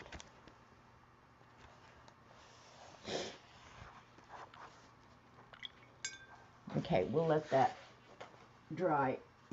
And that one's going to be harder to keep level because it's in a weird journal, but that's okay. We'll work around it. All right, the next experiment. So that was wet and dry and wet and wet. Now we're going to add, let's look at this one because this is awesome. Burnt Sienna and Payne's Gray. Now let's paint on wet on dry using our black and brown pigments. Again, we'll start by painting some swatches where the colors are clearly defined, Black and brown pigments come in a wide variety of shades, so use these swatches to test how they contrast and blend with each other. I just like those two because those two, when added together, should give you absolute mud, right? Have I tried it on mixed media paper? I have painted on mixed media paper, Kathy. In my opinion, it behaves about the same way as the cellulose watercolor paper. Not that much difference. The thing is, the mixed media paper has such a smooth surface. It's much like painting in the Beast or in the journal that you use all the time, Kathy. It's going to be a lot like painting on that. The paper sucks up the water quickly because it's cellulose, and that's what it's designed to do, so that things don't move, so you don't get a lot of smearing. You want me to pull one out? Well, Yupo is really interesting. Have you guys watched Patty Tolley Parrish working on Yupo? Now that's crazy. I won't do it on stream because Yupo takes so darn long to dry because it literally is like stone. But let's do some adding colors together. Oh, all these are really pretty. Okay, so if you're adding like purple and blue together, you're not going to end up with mud. These two, brown with Payne's Gray, you're definitely going to get some level of mud where they touch. So I don't know, that one, I may be setting myself up for just abject failure there. This is where I started. So now she's going like, let's do the yellow and green. Okay, so that we have at least a starting point. So again, I'll use the same green. I'll just add some yellow.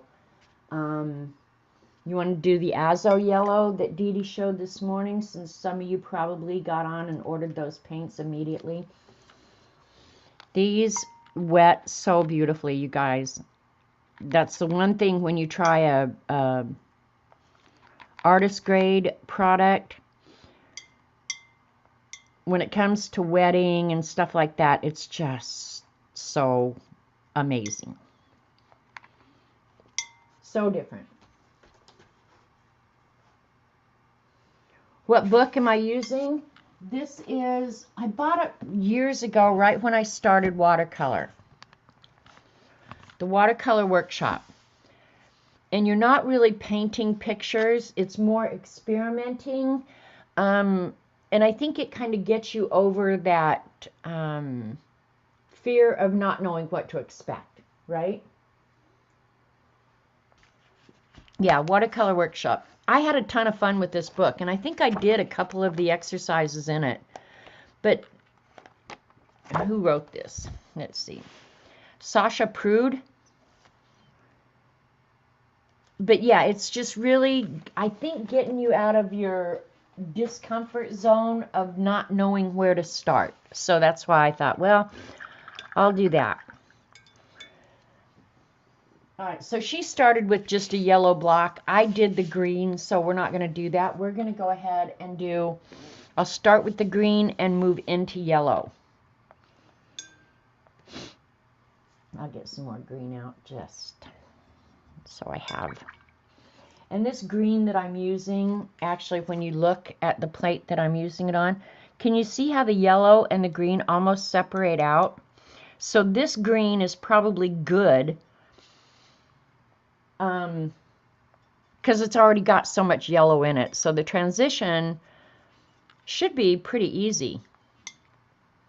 That's what I'm saying, and I'm sticking to it. Okay, so we're going to go from green to yellow.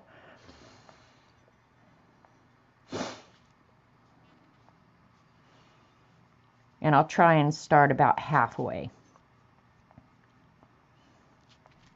And again, this first box is wet on dry. And push the water that way, and this is on arches, so the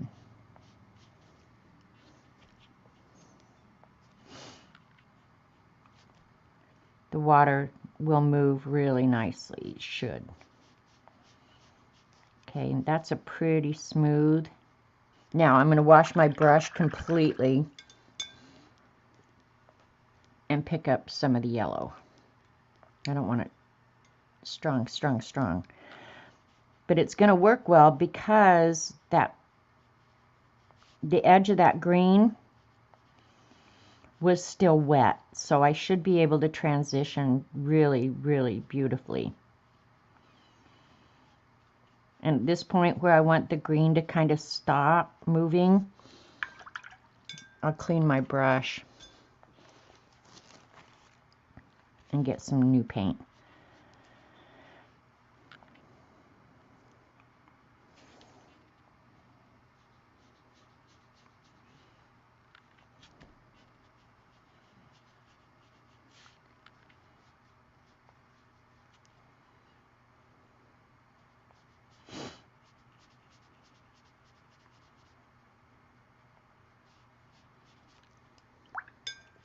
Okay, I'm just going to let it play. I'm not going to add any water or more paint or anything.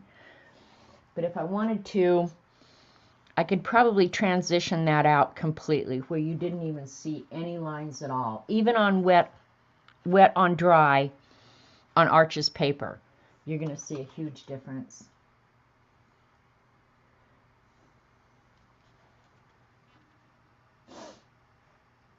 All right, next one is the Handmade Paper. Okay, let's see how that dried up in the fibers. Can you guys see that? Yeah, you can't. It's still humped up because it's still wet. Okay, wet on dry. Start with the green over here.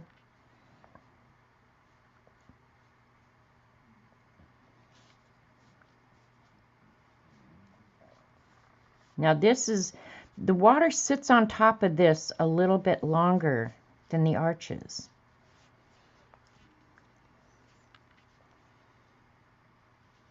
But it does really absorb nicely, I will say.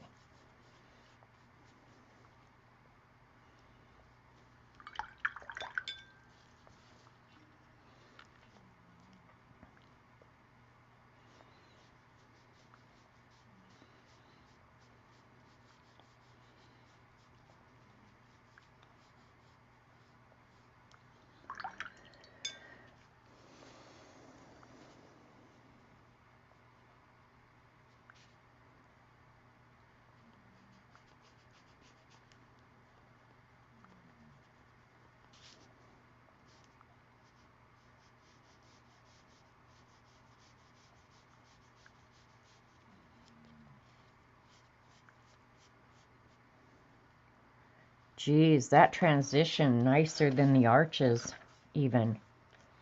Look at how that transitions so beautifully. Wow. I like it. I like it a lot. Now you'll see a whole big difference in the Arteza, I think.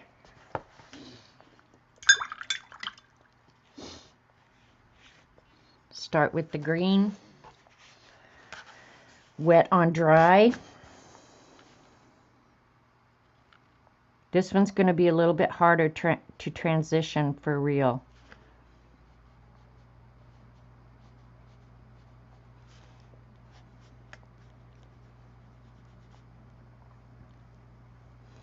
I'm trying to work pretty quick.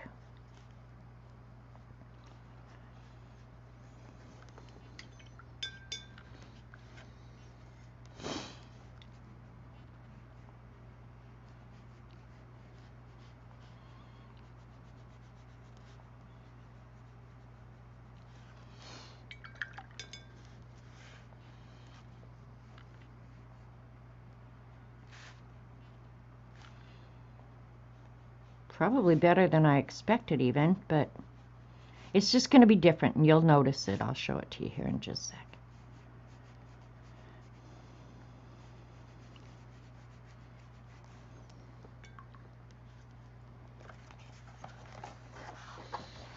See how when I added the yellow, even though I started in the green and started adding, see how I'm going to end up with that hard line right there? It's just, that's really hard to work with, even though I was still working in the same wet area. I don't know why it does that, but that's just the nature of cellulose.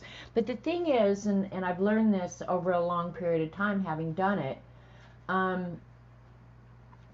when you know that about the paper or the substrate, whatever you're working on, you learn to work with it. You have the Arteza watercolor and I'm using it like a nature journal, mostly almost like a sketch paper.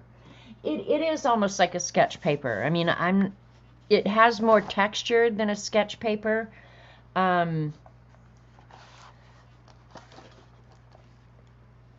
yeah, I don't know. All right, now we're going to do wet on wet.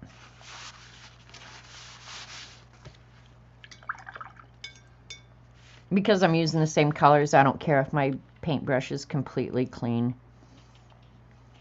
Get this pretty wet. And you can probably see how it's puddling up.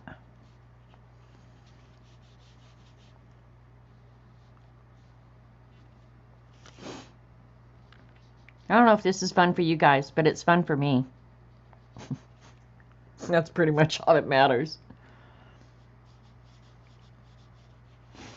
Okay, there, I've got a nice solid wet black, and you can tell when it's wet. Can you guys see the sheen on it? Yeah, these lights. You can tell that it's real wet because it gets a sheen on it.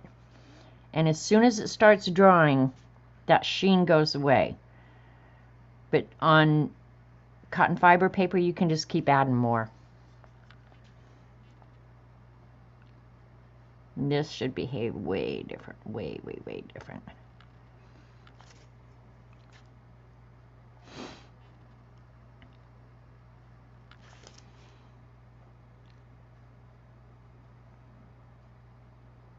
Get a good flat wash.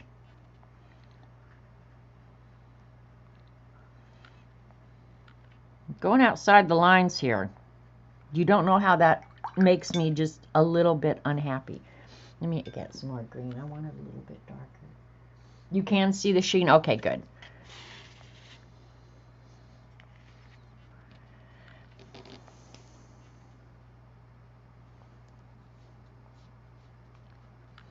I'm going to add some darker green on this one edge and let it migrate to whatever extent it wants.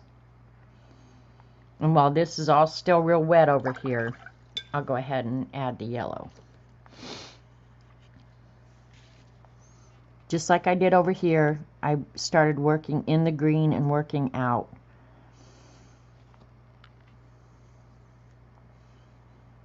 This transition will be virtually flawless.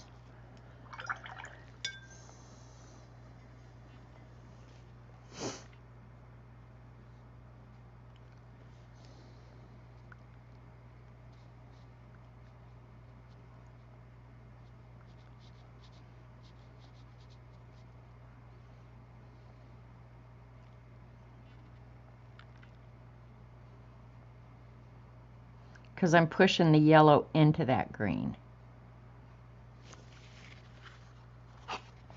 Look at how seamless that is. Amazing, right? Awesome. Awesome.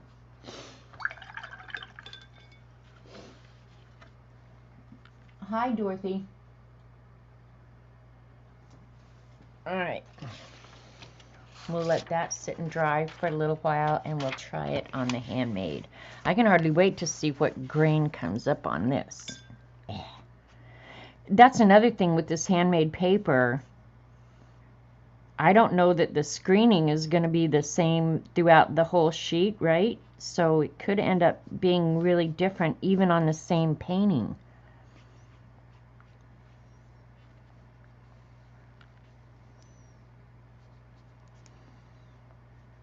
I don't know. If you want to learn something new, I would highly recommend.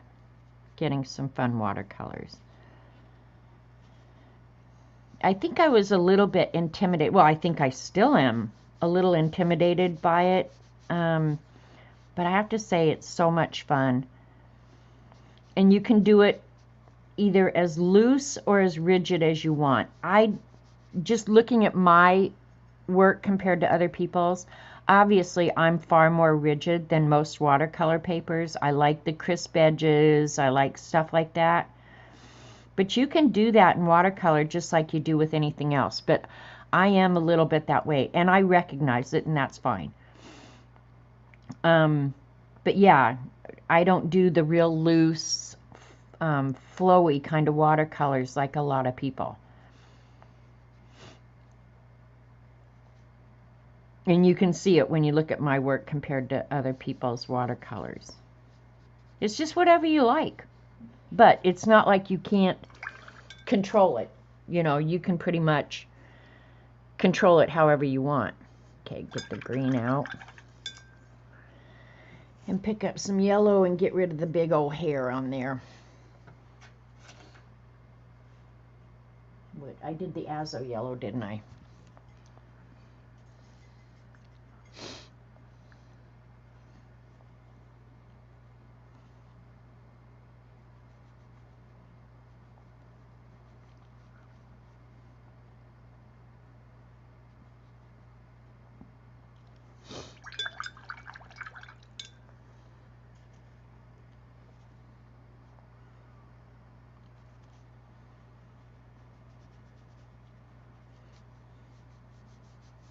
You can see that big puddle down there at the corner.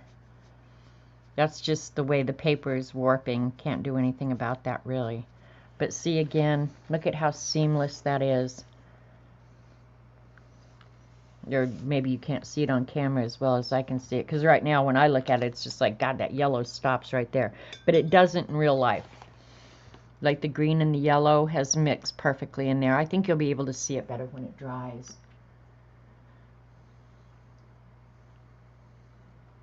I love when Lena watercolors too, Tracy. I like when Lena does anything. I watch her streams. She could sit there and do nothing, and I would still love her streams. Okay, this is the Arteza. Gonna get it wet. Try and keep it wet. And I didn't clean my brush perfectly, but that's okay.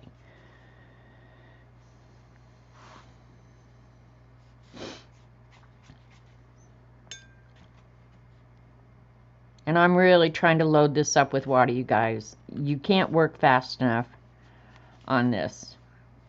I'm really trying to load it up.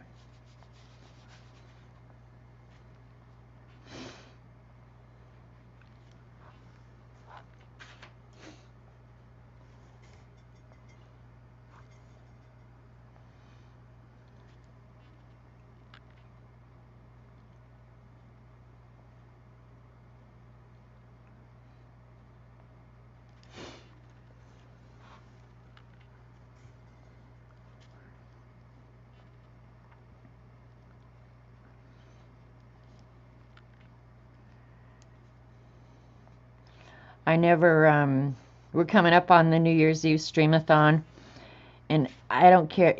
I'll be in a nursing home with dementia, and when New Year's Eve comes around, I will invariably think of Roy at Lena's New Year's Eve streamathon a couple years ago. I won't remember anybody, but I will remember Roy at Lena's house. I swear to God, I will. That was one of the best streamathons ever.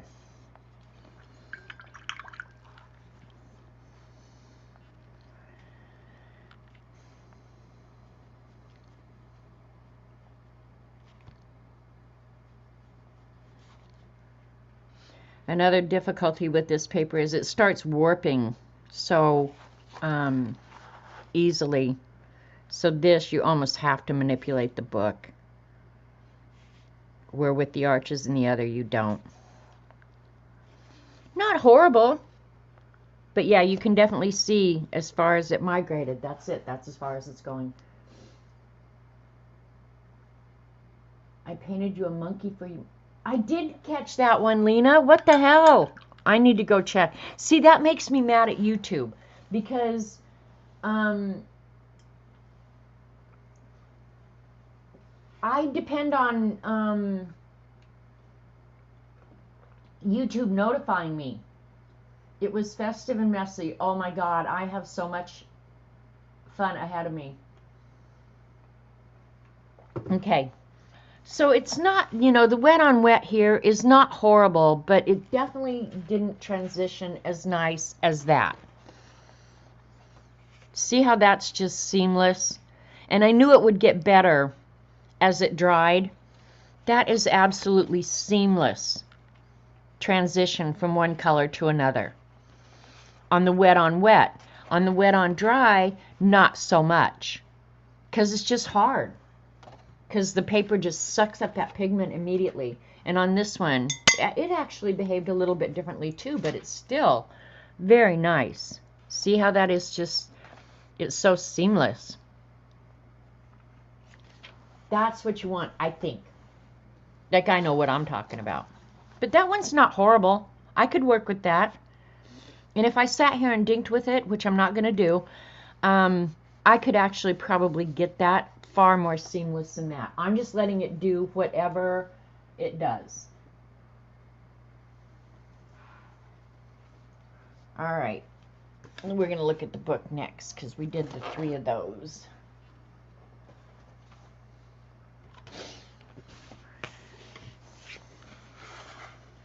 Okay, we did that. Okay, we've done all 4 of those. Then she just went ahead and did the same thing with orange and red. If I was you guys, I would go ahead, if I was enjoying playing with this, I would go ahead and do that as well. You know, use your different pigments so that you get a feel for how they work, because like on this one especially, and it's noticeable on this paper, how the green was, it had to be a heavy pigment because that green settled into the impressions in the paper so quickly, where the yellow did not do that. So your pigments are going to behave differently on different papers. So like now I know on this one, the heavy pigments, and as you use them more and more, you'll get familiar with which the heavy pigments are. If I was using the Primatech paints that are the actual minerals themselves, they would settle, and that's why they granulate so readily. They would settle quickly, probably right into that screen impression. But I love how that, like up here, I don't know if you guys can see it as nicely as, and that's showing a sheen, but that's absolutely dry. How that has settled, oh God, that's just gorgeous. So you just have to get familiar with your paints. And that's one of the problems with using so many different kinds of paints and so many different kinds of papers, is your brain doesn't store it all. You almost have to do experiments like this.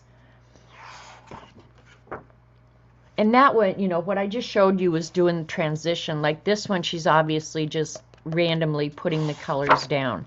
But let's see what else. Let's do a difficult one, like that, the orange and blue, where these two typically you would not want to mix because of the potential for mud. But we're going to try it because we can. Your mom just decided not to wipe paw prints off sheetrock. Well, that's a good thing.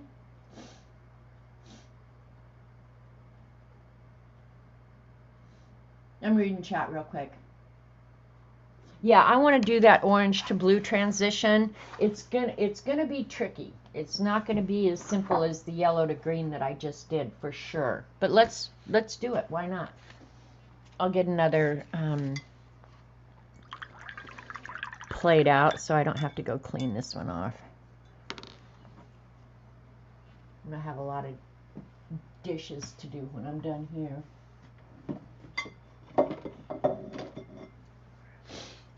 Fresh out of the dishwasher. All right, wet on dry, orange to blue. It's actually, she's using burnt sienna. Let's see, I do have Daniel Smith burnt sienna, so we'll use that.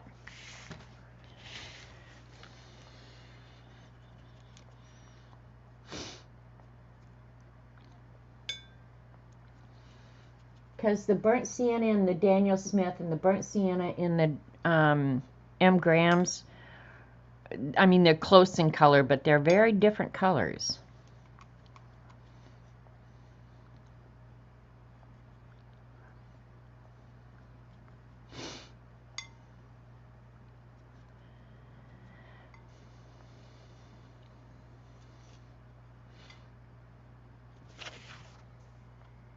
Yeah, it's good.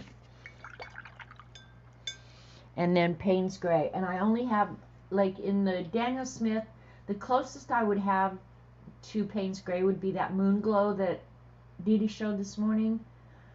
So I'll use the M. Graham Payne's Gray. The M. Graham Payne's Gray is beautiful. Payne's Gray is not a color you're going to get in less expensive watercolors. Just a heads up to you guys who may not realize that. But Payne's Gray and Neutral Tint are two colors that if I was just starting out, those are two that I would go ahead and pay the extra and get them in the artist grade, because you're not going to get them in the less expensive brands. Just saying. All right, so what does she say here? Let's read what she has to say. Says, now let's paint with wet on dry using our black and brown pigments. Again, we'll start by painting some swatches where the colors are clearly defined. Black and brown pigments come in a wide variety of shades, so use these swatches to test. Okay, I'm calling them orange and blue, and she's calling them brown and black. Same thing. The burnt sienna is going to be more of an orange color. The Payne's Gray is actually more of a indigo.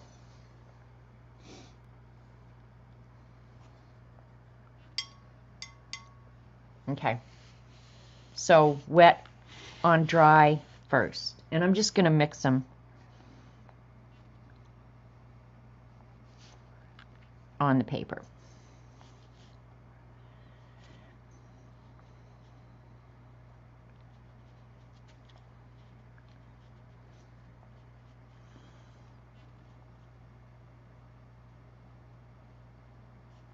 I should probably be using a much larger mop type brush or something. Holds more water because this paintbrush on this Arches is drying quickly. Nature of the beast.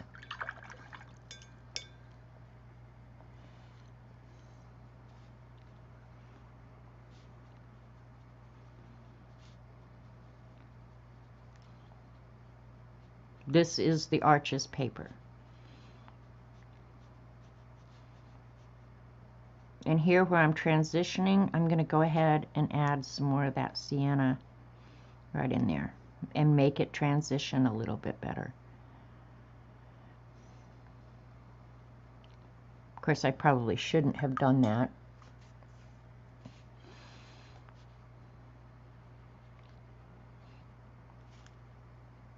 And I'm using these colors lighter than she's using them. She's using a much denser concentration.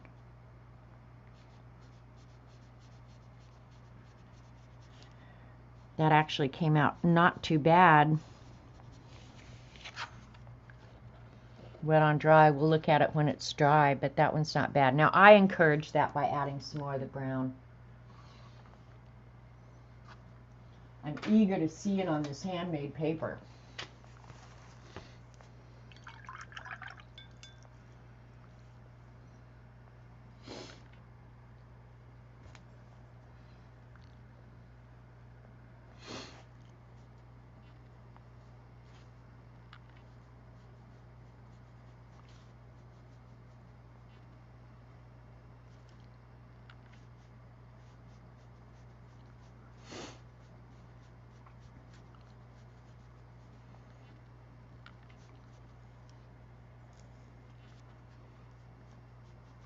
I did just add more water to aid it in its transition.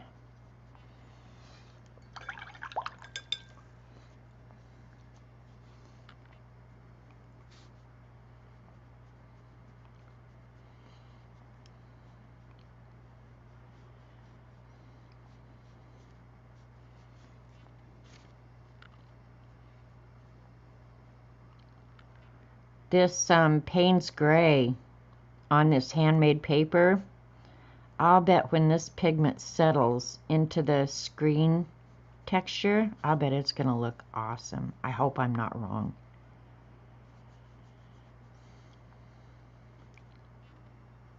I might be using too light a concentration though. But you can see how it's settling in there. Doesn't that look cool? Ooh, I love that. That one's not bad.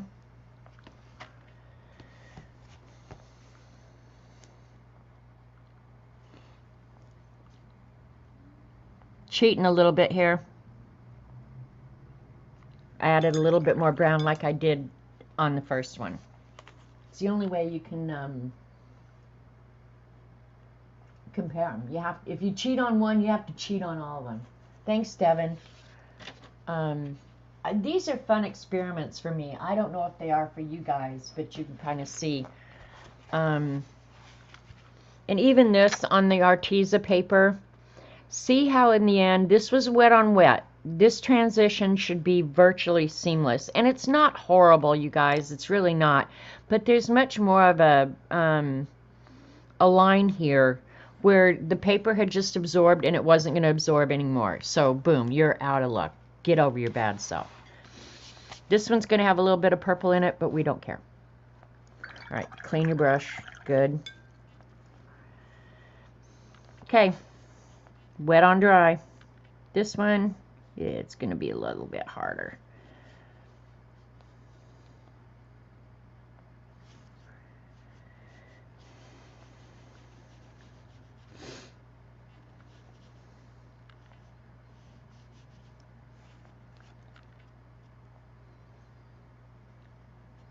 And I added more water and paint. You know, it's almost like I'm trying to compensate for the paper by doing that.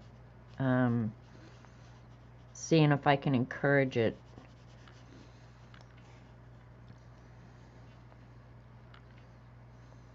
To behave better. Unlike Rachel.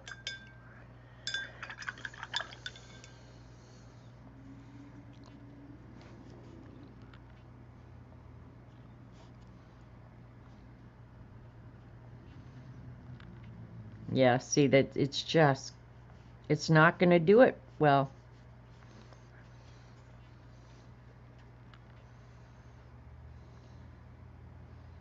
I do love Payne's Gray though. One of my very favorite watercolor shades.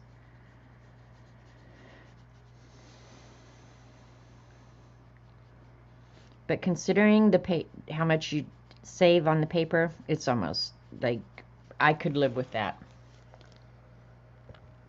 Not horrible.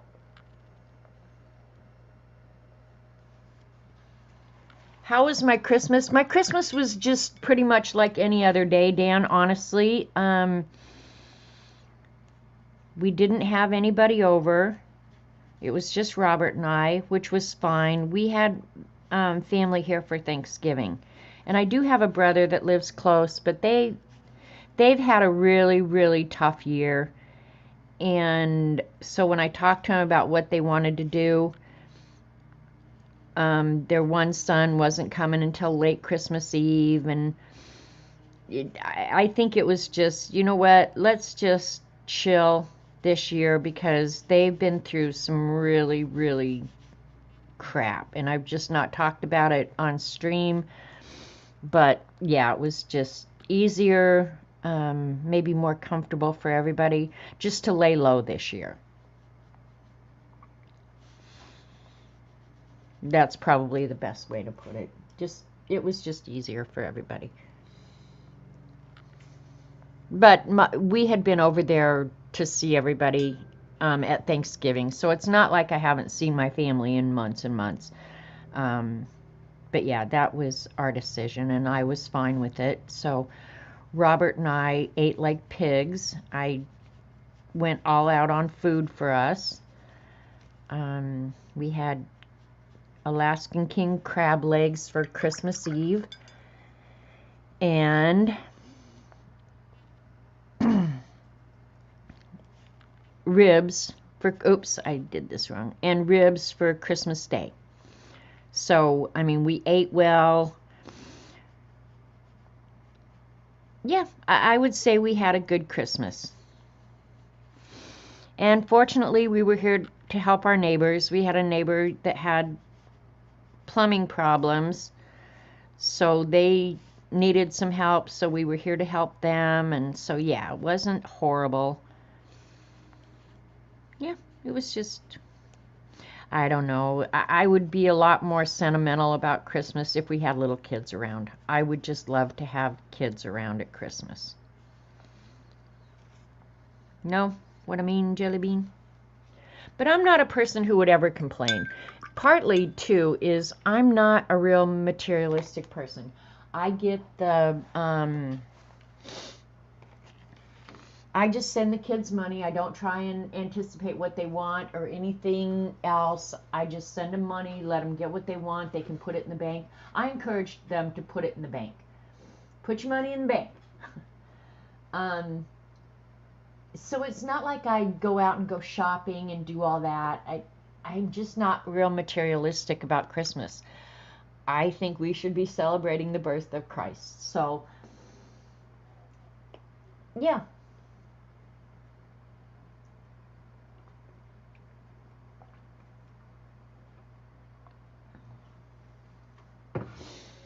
This one, well, I used more of the Payne's Gray pigment.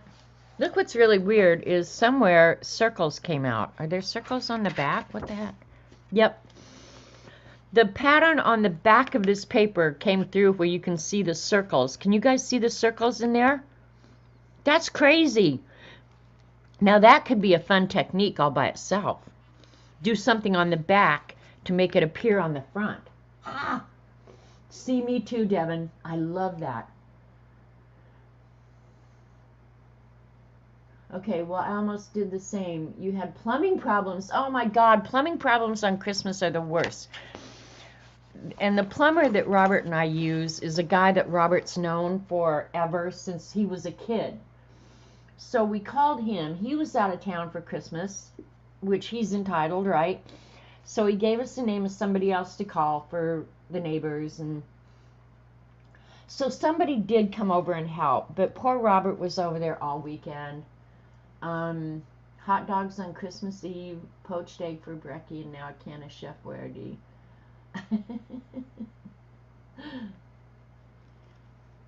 It's your fault for not telling me that before you got on Amazon, whirling hot dogs. So I don't know, it's just, I want to do this ivory and black too. Let's see what this is. Well, let's see, ivory paint. I don't have any expensive ivory paint. What do I have?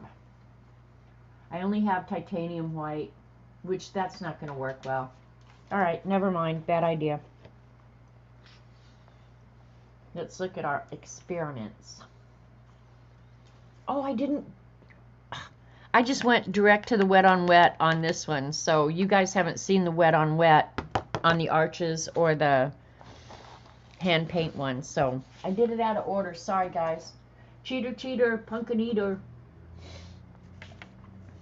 All right, I got to get some more paint out, so before I get that square wet, let's get some more paint out. Yeah, plumbing problems on a holiday. I remember one year at Thanksgiving, and this is more than 25 years ago. This is when my mother was still alive, and we were living in Boulder and had a big house. So we had everybody over to our house for Thanksgiving.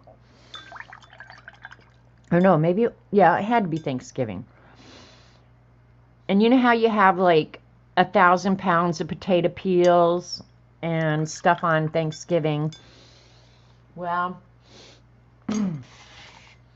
I was cooking Thanksgiving dinner early Thanksgiving morning, And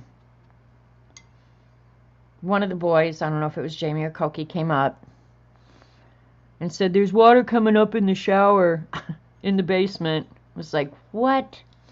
Well, a tree limb had grown through the pipe going out to the sewer, because we had city sewer there, right? But I'm in the middle of cooking Thanksgiving dinner for everybody, my entire family, so which means probably 35 people coming over to eat. In the middle of peeling potatoes,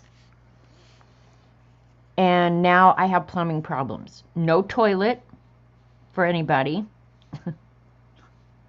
Can't run any water. You're not going to be washing any dishes. OMG. That was sheer hell. It was sheer hell. I mean, I called everybody. I said, like, use the bathroom before you get here and don't plan on staying long. Like, you're eating and leaving. That's it. It was hell. Hell. So if you're going to have a problem, it will invariably be on a holiday, when the worst possible thing could happen. Yeah, you've got issues. And at that same meal that day, my dad got there, and he had been having some health issues. I can't remember now specifically, because my dad had a lot of health issues toward the end of his life. But while he was at my house that Thanksgiving, he thought he was having a heart attack. So Jim and I packed his happy ass up, left Mom at my house, packed his happy ass up, and took him to the hospital. And that's the last. I don't have plumbing at home, and I'm sitting in the hospital waiting to see if my dad had a heart attack. He didn't. It was probably indigestion from my cooking, but yeah, that was the Thanksgiving from hell.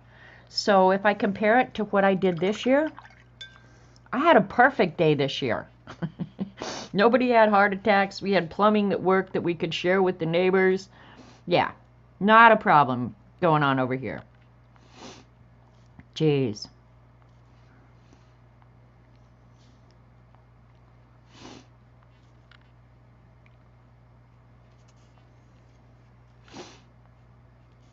I was more scared when my dad thought he was having a heart attack. I didn't care if anybody ate dinner. Turned out he was fine. I can't remember what it was. He did end up having heart surgery, but what was going on that Thanksgiving was not life-threatening. Crazy.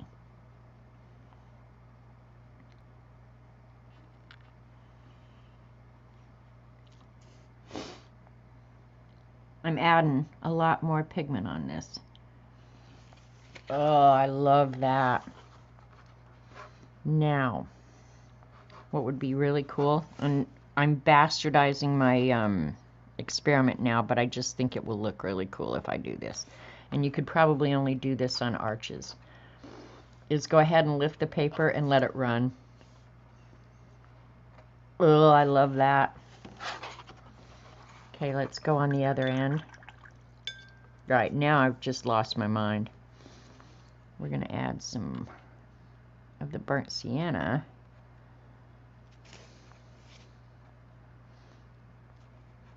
And some additional water to make it runny. And let it run back in.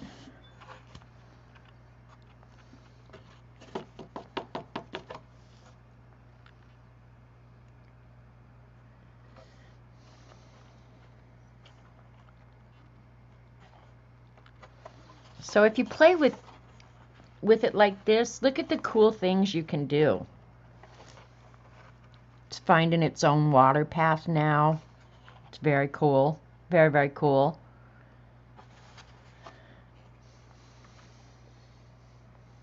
I like that a lot.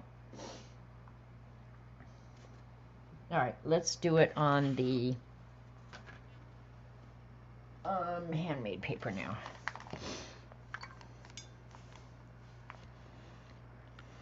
Well, I think when you have a big family, when you say scary, when you have a big family, honestly, there's always something going on where if things are not, if bad things or just things aren't happening, your life doesn't feel normal when you're from a big family. That's the one thing I think I've learned in all these millions of years.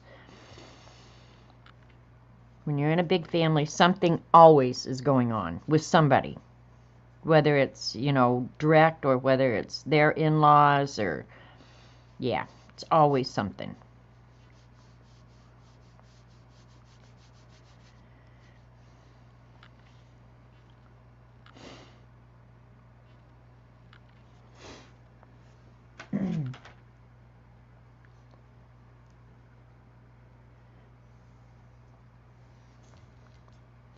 I have to get some more burnt sienna. Okay, and if you're not a watercolor and you want to do wet on wet, the pigment will stop moving when it meets dry paper. So only wet the part that you want the pigment to move into. Now it'll only travel so far, obviously, but yeah, if you want a hard edge like that, just don't get it wet and it won't move outside of where you've put it, which is a cool thing.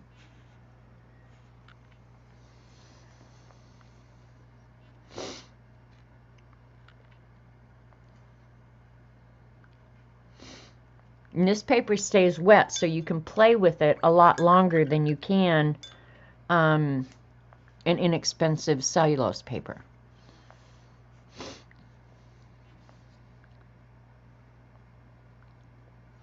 I'm going to do the same thing with this one after I get the color down, get some sort of transition going. Then I'll add some more water and let it run. But can you see how I just love that about this paper. How it takes that water and starts moving the pigment on the texture. That's amazing. That is so, so cool. I love that. I'm really glad I cleaned and found this journal.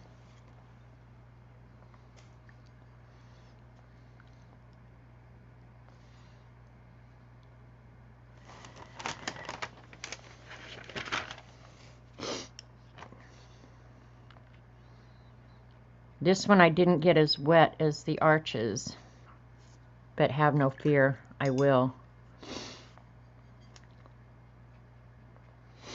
We'll get it running. Oops.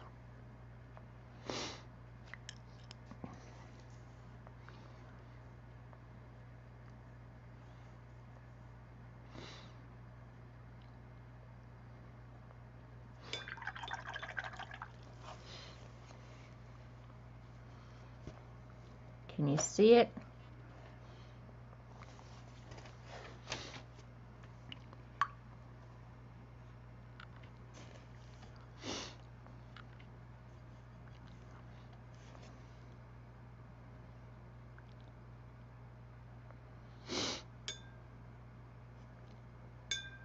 Don't want it just sopping wet, but don't be afraid to add a little bit more water and see how it runs.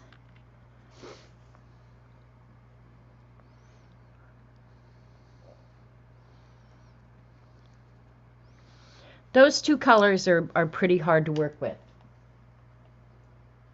On this paper, oh, I will, CB, that's actually a really good idea. Thank you. Okay, and I've let it run down into itself enough now. I'll let it set. I'm going to have to let it dry a little bit, CB, before I can do it. But those two colors are hard to work with like that, to get them to transition. And you can really see now on this one up here, I didn't end up with mud, but I did end up with kind of a harsh line. So this, on this paper, I think I could have worked with that more and transitioned it a little bit better. I just didn't work with it. Because see, the yellow and the green just transition beautifully. But transitioning like from an orange to a blue. That's hard. That's really hard. I love this color combo too, right, Devin? It's awesome. It just seems so rich, right? I'm gonna have to figure out. That would be a great night sky. All right, this one I can show. Okay, here's the back of the arches, and those marks I made just testing the density of the color. But there's nothing on the back of this. A little bit of warpage, but this is the wet on wet, and it's not completely dry yet. So by the time it dries completely, I think that warpage will go away too. Here's on the Arteza, which dries really. I'll get this out of the way before I really screw it up, which I'm just about ready to do. So that was a good experiment to see colors that mix, obviously, because they're oh, can't show you the back because this was my experiments with other things. So on the Arteza, I can't show you, but my guess is, let's see what else we got going on back here. All right, all you kind of see is a little bit of warpage where the paper had gotten wet. Yeah, it's just a little bit of warpage. Nothing goes through. Because watercolor, it's actually just sitting on the paper for the most part, on this cellulose. It's absorbed a little bit, but it's not going to absorb enough to go all the way through. God, I love this. Was so much fun to do, you guys. Go to Kathy Arbor's paint-alongs. They're so much fun. This one was way fun. So yeah, I'm just looking here. That's blank. Oh, that's my drawing that I haven't done yet. That's the snowman in the woods that I haven't painted yet. I may never paint it. This was fun. So yeah. This one was really fun, but since I did the bokeh background on this, I did it with pan pastels on white. I think it's transferred off onto the back of this, and so it's kind of really lightened up and disappeared. So I should go back in and do something about that. She does have great paint-alongs. And you invariably will learn something too. I never go to a Dee Dee stream or a Kathy Arbor stream that I don't, at the end of it, feel like I learned something. Like this morning at Dee Dee's, I learned that you should just buy more books. That's what I learned. All right, let's see what else this experiment book says, because we're just like way early into this. So mine doesn't look as fun as hers, but yeah. So then, let's see, that was just the experiments for wet on wet, wet on dry, and then she goes into a section of this book of merging skills and ideas. It says, now that you're comfortable with wet on dry technique, let's try applying it in some compositions. So this is like an underwater scene. I think I did one of these on stream, but she gives you the artwork that you can trace. So you don't have to feel like, oh, I can't do that because I can't draw. You can. Your drawing doesn't have to be like everybody else's. And Kathy doesn't use a teacher voice. Kathy doesn't even know she's teaching when she's teaching. You learned what shopping cart. Okay, so yeah, just really simple drawings that you can apply what you've learned. And I think she designed this book for you to work right in the book. As a rule, I don't ever paint in my books. Thanks, Devin. And those are on inexpensive paper, you guys. So if I had been working on great paper, that would have been awesome. So yeah, you get quite a good section to apply what you've learned. And then this one is just wet on wet. And she talks about mixing your paints, wetting your paper. So you guys, if you're wanting to learn watercolor, I would say this watercolor workshop is probably one of the best, because you learn how about wetting your paper, applying your paint, refining it, We could do some of these. How to get different textures using those same two techniques that you just learned. Let's flip through and see what else you got going on here. And again, this is merging, if you want snakes, merging your skills. I like the things that are more challenging. That's something I don't need for sure. But the drawings are all really simple. There's no reason you have to feel intimidated about doing that. And I think I did a lot of these back early on. Okay, doing the ombre technique. Let's do that. Okay. Is this the first exercise? Yep. We'll start using this ombre technique with some swatch tests that combine a single color with water. Start at one end of your swatch with your selected pigment. As you transition down the shape, keep mixing more water into the paint to lighten the shade as you go. By the time you get to the end of the swatch, the color should be significantly lighter. Redefine the edges and smooth out any spotty areas with a damp brush. Let's do that. You could try it, Kathy. You know, there's absolutely nothing that any of us that stream do that any of you can't do. The difference is, and I believe this, Dee Dee says it a lot, and I believe it as well. None of us were born knowing how to write the alphabet. We learned. We went to school every day. They made us write an A over and over and over and a B over and over and over until we got a shape that other people could recognize as the A or the B or the C, whatever. That's one why I believe every person can learn to draw, is because if you practice it and you learn certain rules, for example, in a face, if you're going to draw a face, the eyes are halfway down the head. The mistake that most people make when they're drawing faces is they put eyes up in their forehead. But if you realize that your eyes are halfway down your face and then cut the remaining from half down into thirds, the nose is at 1/3, the mouth is at 1/3. If you memorize and learn those certain rules and start really looking and seeing, there's nothing you can't learn or try to do. I promise you. Every drawing is just a stroke of a pencil. There's no magic to it. No magic at all. It's really just doing the time and learning it. God, I love how this one ended up turning out. Look at how beautifully seamless that, for those two colors to merge like that, that's awesome. I did great. But I don't believe there's anything that we can't learn. You learned how to macrame, right? That's exactly how easy it is. Just learn it. All right, what color do we want to use to do a transition? I'm going to do the transition going from top to bottom this way, but I'm still going to do it in a small amount of space.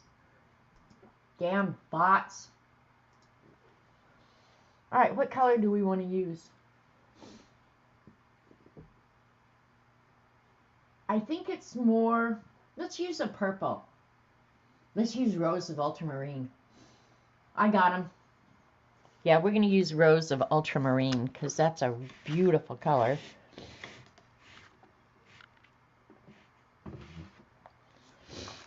And that's a Daniel Smith color.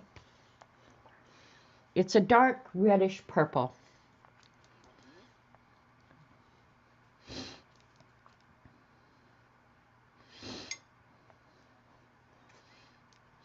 Kathy, what I would do is, if I was you, is I would walk into, well, I hate Walmart, but walk into some store and buy yourself a cheap set of Crayola watercolors.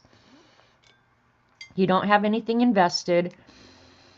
And just see if it's something you enjoy. If you like watching the colors play or whatever, you don't have to invest a lot of money. One thing I will say is, of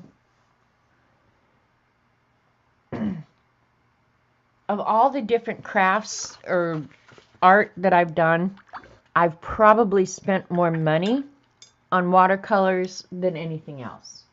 I will say that. I think she,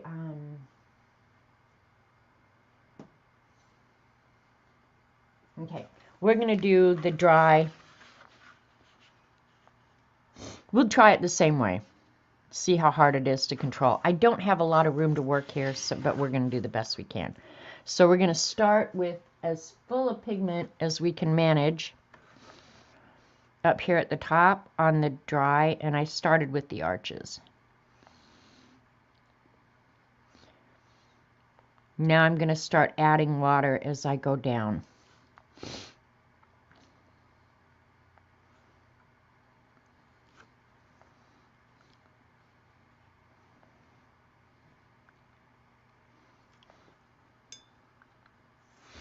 And I don't really want to dilute my pile of paint here, but I'm going to have to pull some out to add water to it.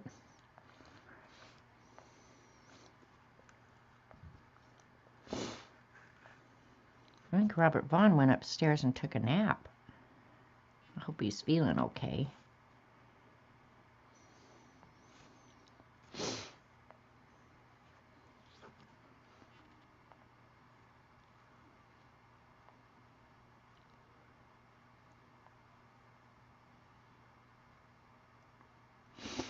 And when you're doing this wet on dry, if you want a kind of a seamless transition, always work in this leading edge of water.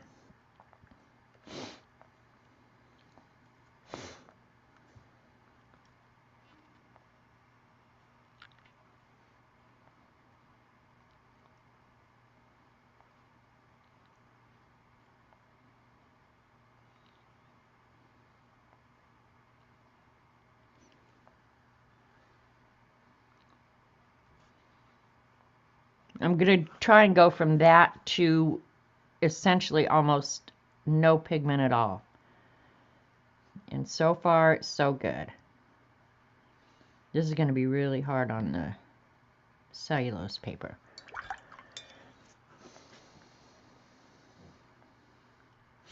That wasn't horrible.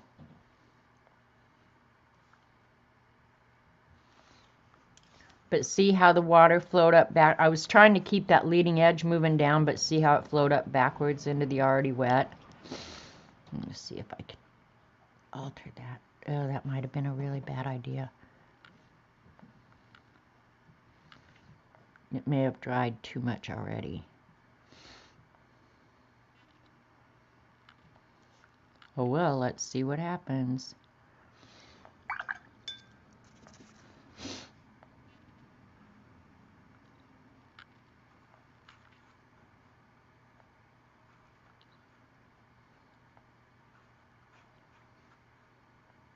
There you go.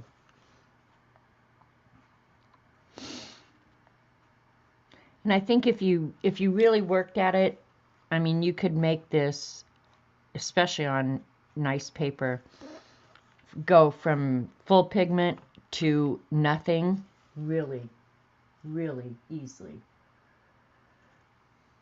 Can you remind us why you like to go from your palette instead of directly from the pans? Well, it's easier to control the amount of pigment, for mostly, Devin.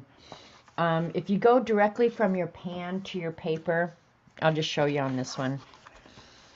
Okay, so I get my paintbrush wet, and I go directly from here to here.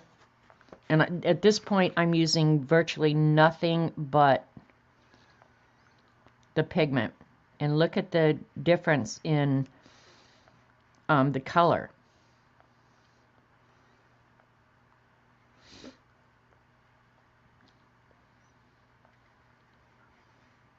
Now I'm just going to go directly, because let's just say that that's 100% of the pigment available. Now I'm going to add a little bit of water and start pulling it down.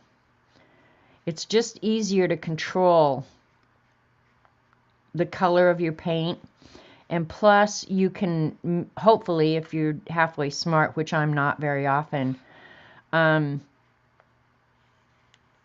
you can mix enough paint to do your whole painting and not get variations in color. So that's another beauty.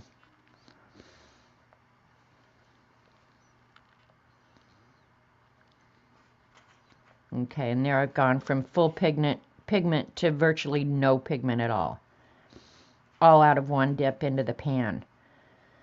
But when you go like directly into the pan and start painting, which I do sometimes, I mean, especially if I'm working in the Beast or something when I'm not really concerned about it, there's no law. But Kathy Arbor might be able to tell you better too.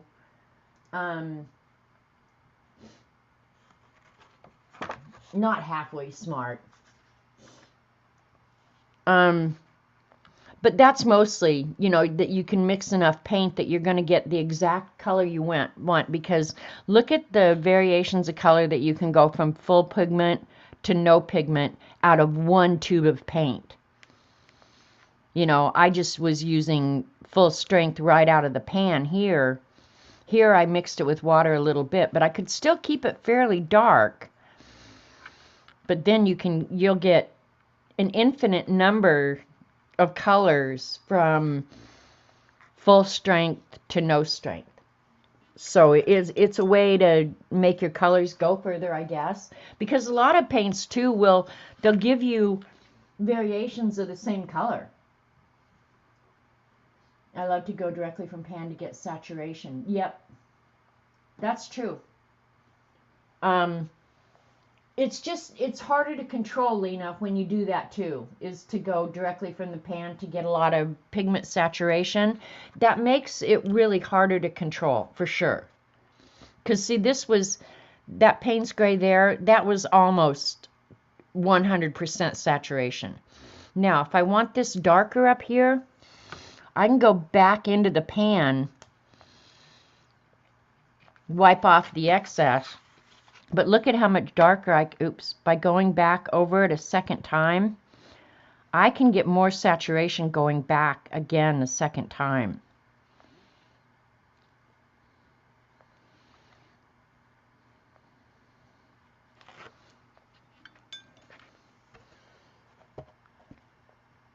So it's mostly just learning control. But I agree with Lena. If you want to get a lot of saturation quickly, going directly from the pan to your paper is not a horrible idea, and it saves you time.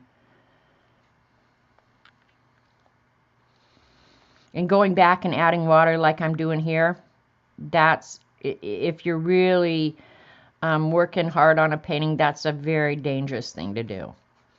Because you'll get hard lines. It's harder to control your color. And I'm talking like I'm an expert. I don't know squat. I mean, honestly. Use your supplies. Me too, Kathy. I have everything, and what do I actually use? Ugh. All right, this one, we'll do the same thing. I hope this one, this one just absolutely tickles me to death where it's settled in. It didn't do it so much, I guess because I had this so saturated. It didn't do it on the one where I used more pigment, but look it up here on the one where I watered it down where the pigment could settle. That is very cool looking. I'm going to figure out what sorts of paintings that's going to be beneficial in. All right, and I'm going wet to dry. I mean, putting wet on dry. Here we go.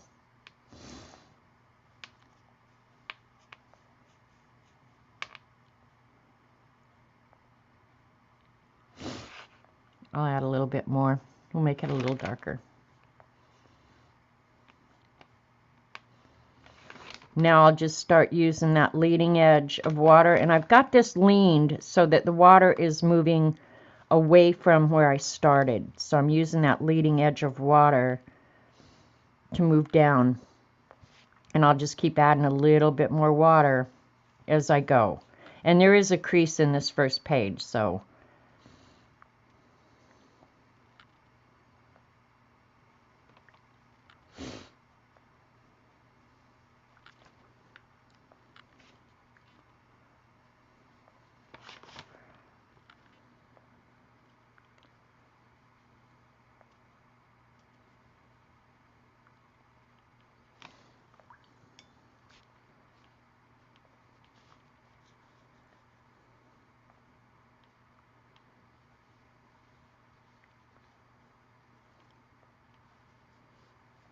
This was a pretty good ombre that I just accomplished here.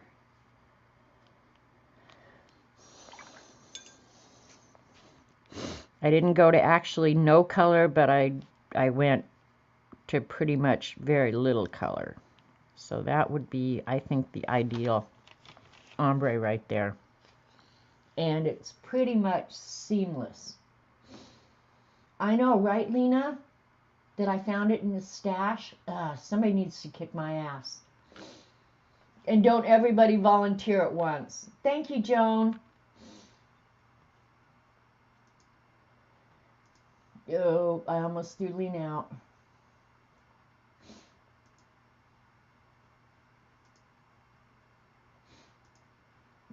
Butt heads. Yeah, that's probably the best one I've done.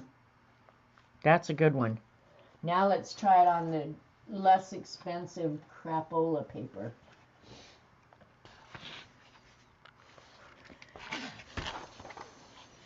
All right, I'm going to draw a new square and do it over here.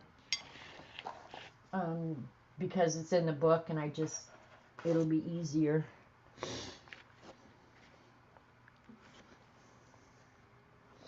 Where's my handy dandy little pencil here?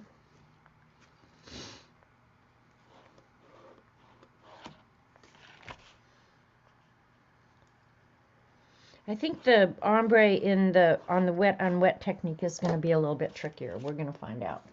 I know I've done it before, but okay, here we go. I don't need this here anymore right now.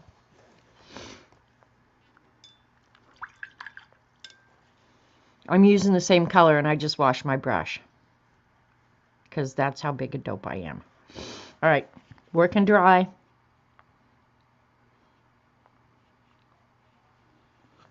Oops. Ow, I just pulled my own hair.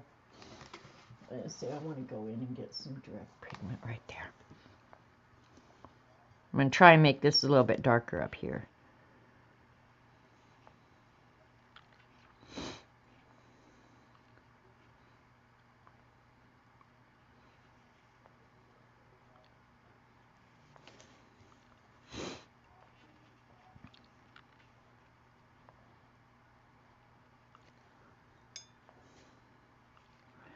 See, this paper doesn't keep your leading edge. It absorbs it so fast that you don't always get to keep that leading edge or bead of water. Unless you've really got it wet. Yeah, this one's going to be a lot harder.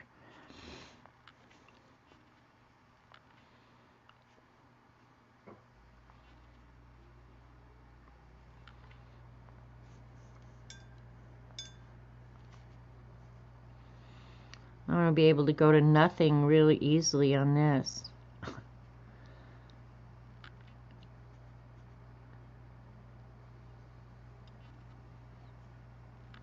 Not horrible. It's doable. It's just more difficult, I guess, is the only thing.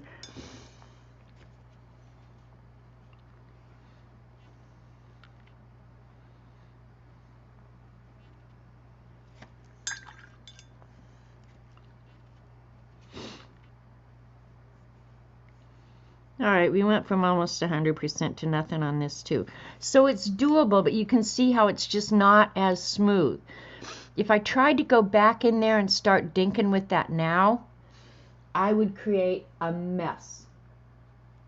An absolute mess. So don't go back in on this and try and transition after it's already dried to a certain extent.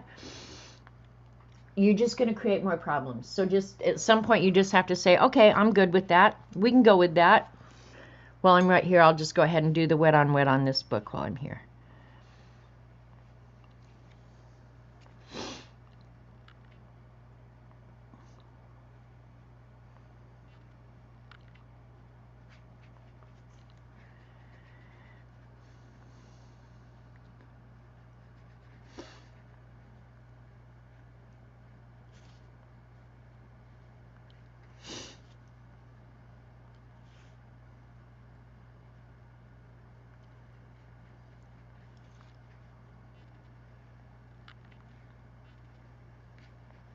All right.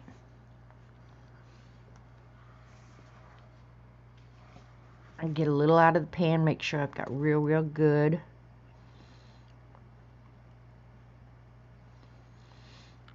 And see how it's already diluted? Like the paper just started moving that pigment immediately it grabbed it.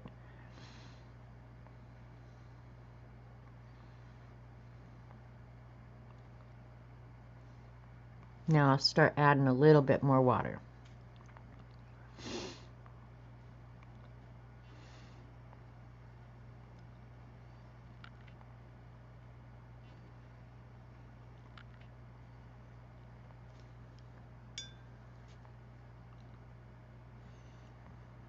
It's definitely easier, but I'm still doing it the same way where I'm keeping that bead of water and using it to move it. And then toward the end, just use essentially a dry brush. The wet on wet is definitely better, right?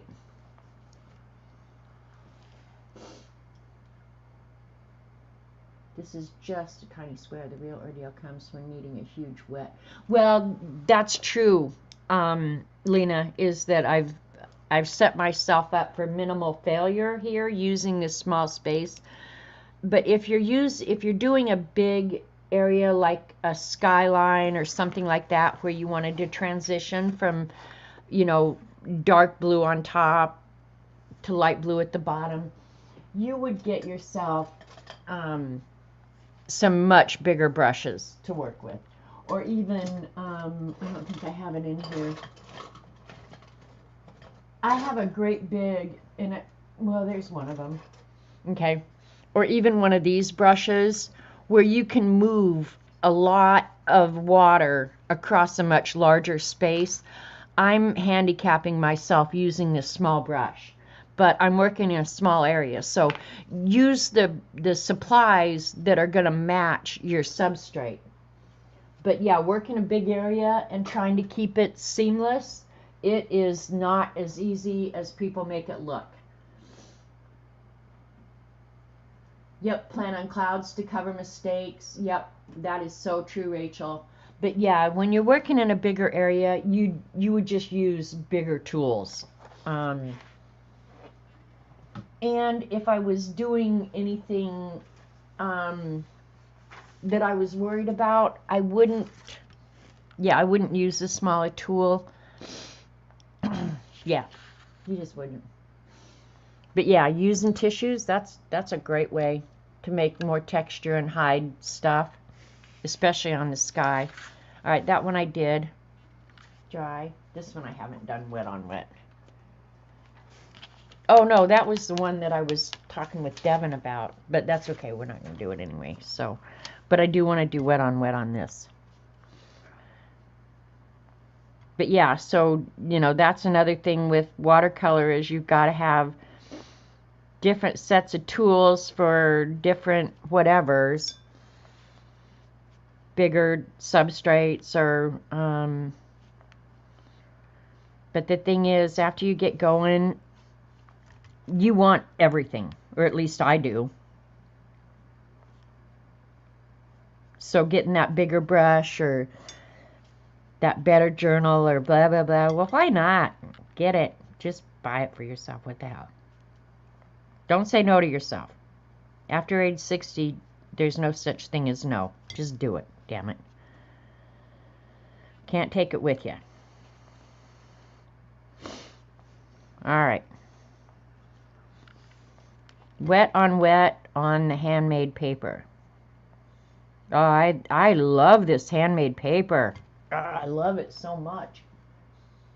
Going direct from the pan right now. Right up in here. Look at that. Oh my gosh, that is so awesome.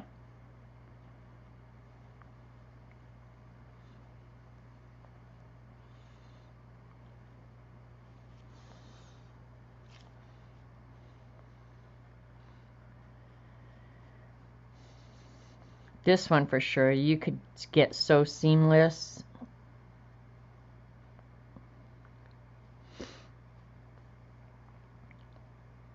And then the last one, oh, well, it's almost 3 o'clock, so clean out my brush and move it down just a little bit till there's almost nothing.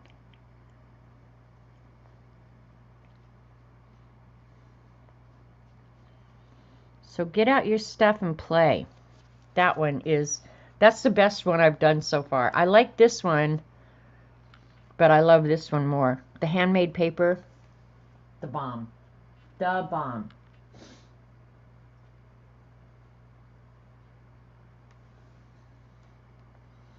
I'm loving this journal. I wasn't a person who really wanted to ever do landscapes, but this format of journal, which if I bought it for myself, I'm shocked, because I normally would not buy this shape.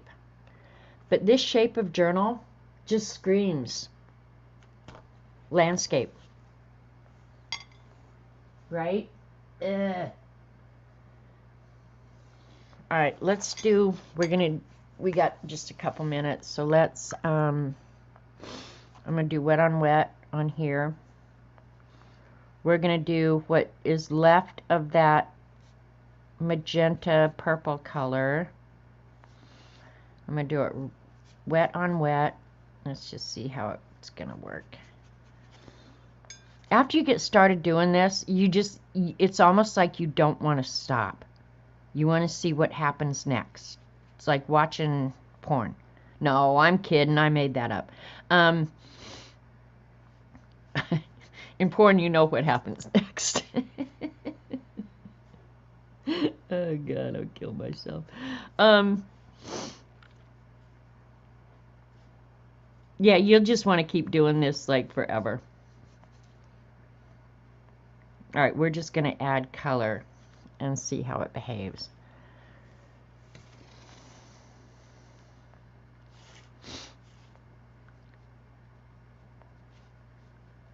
Just randomly.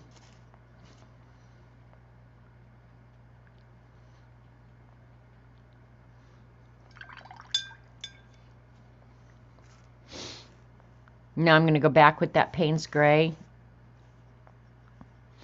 I don't want it real dark. But let's just see what kind of crazy color play will happen and make it more abstract.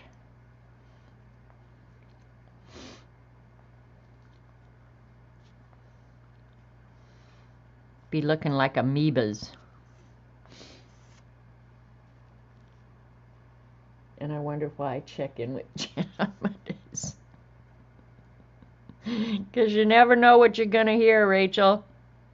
It all comes out right here.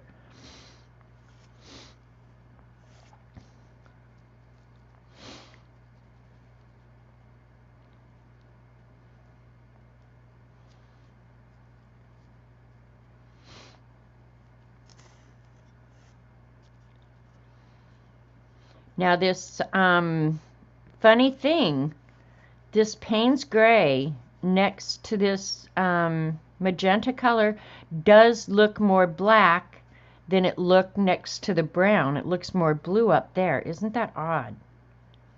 I don't think it's my eyes. Maybe it is.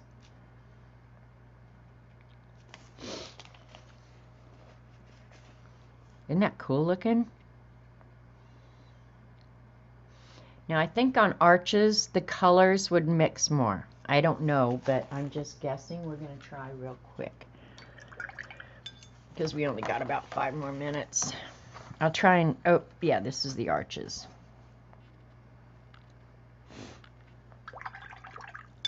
Dirty water. And don't forget, you guys, this Friday is the Streamathon. Go to the Mariottier's YouTube channel to get the schedule. It's on her community page. It'll start early the morning of the 31st at Mary's house. And then I think the next streamer is Dee Dee. And then throughout the day, we will hop from one house to another house. So all the links and everything are on Mary's community page. It should be a fun day. I know Mary. I don't know what Mary's doing, but I know Kathy Berg and Colleen are going to be doing prompts. Eileen is going to be feeding them prompts, and they're going to have a certain amount of time to get the prompts done. So that'll be fun just to watch or play along. I mean, I think that's the beauty of it, is you get to decide. Do you want to play along? Do you want to just watch? Whatever. The streams in length are going to be, some people are on for an hour, some people are on for 2 hours. I will be on 2 hours New Year's Eve from 11:30 Eastern to 1:30 Eastern. So I will bring in the new year for both Central and Eastern time zones. Be there if you can. It'll be fun. I'm going to launch the scavenger hunt. I do have the lists for the most part prepared and ready. It's not too late to make changes, so if you have something that you've thought of that you'd like included, get it to me, message. You can leave a message on this video and hopefully I'll read it. Twitter, Instagram, anything you might want included. Somebody did contact me and said, oh, I want this added, so I did add it. I have no ownership on it. I just launch it. It's really for you guys. So don't be bashful. If there's something you want to do, let me know. Try and participate. If you're not familiar with this Fibs group, which I know most of you are, hopefully we'll meet some new peeps. Yeah, Mary's before dawn. Mary gets up at some ungodly hour. I don't know why she punishes herself so much. Just when you vowed not to buy any more. Well, Tracy, the worst thing you have to do is buy some Crayolas. You don't need expensive stuff. Yeah. Yeah, we'll do a cheese toast on New Year's Eve. I will be drinking. I will try and behave. I ain't making no promises, though, that's for sure. Okay. You know what? Of the 3 papers, I'm going to say this handmade 100% cotton fiber paper is my absolute favorite. This stuff behaves beautifully. Beautifully.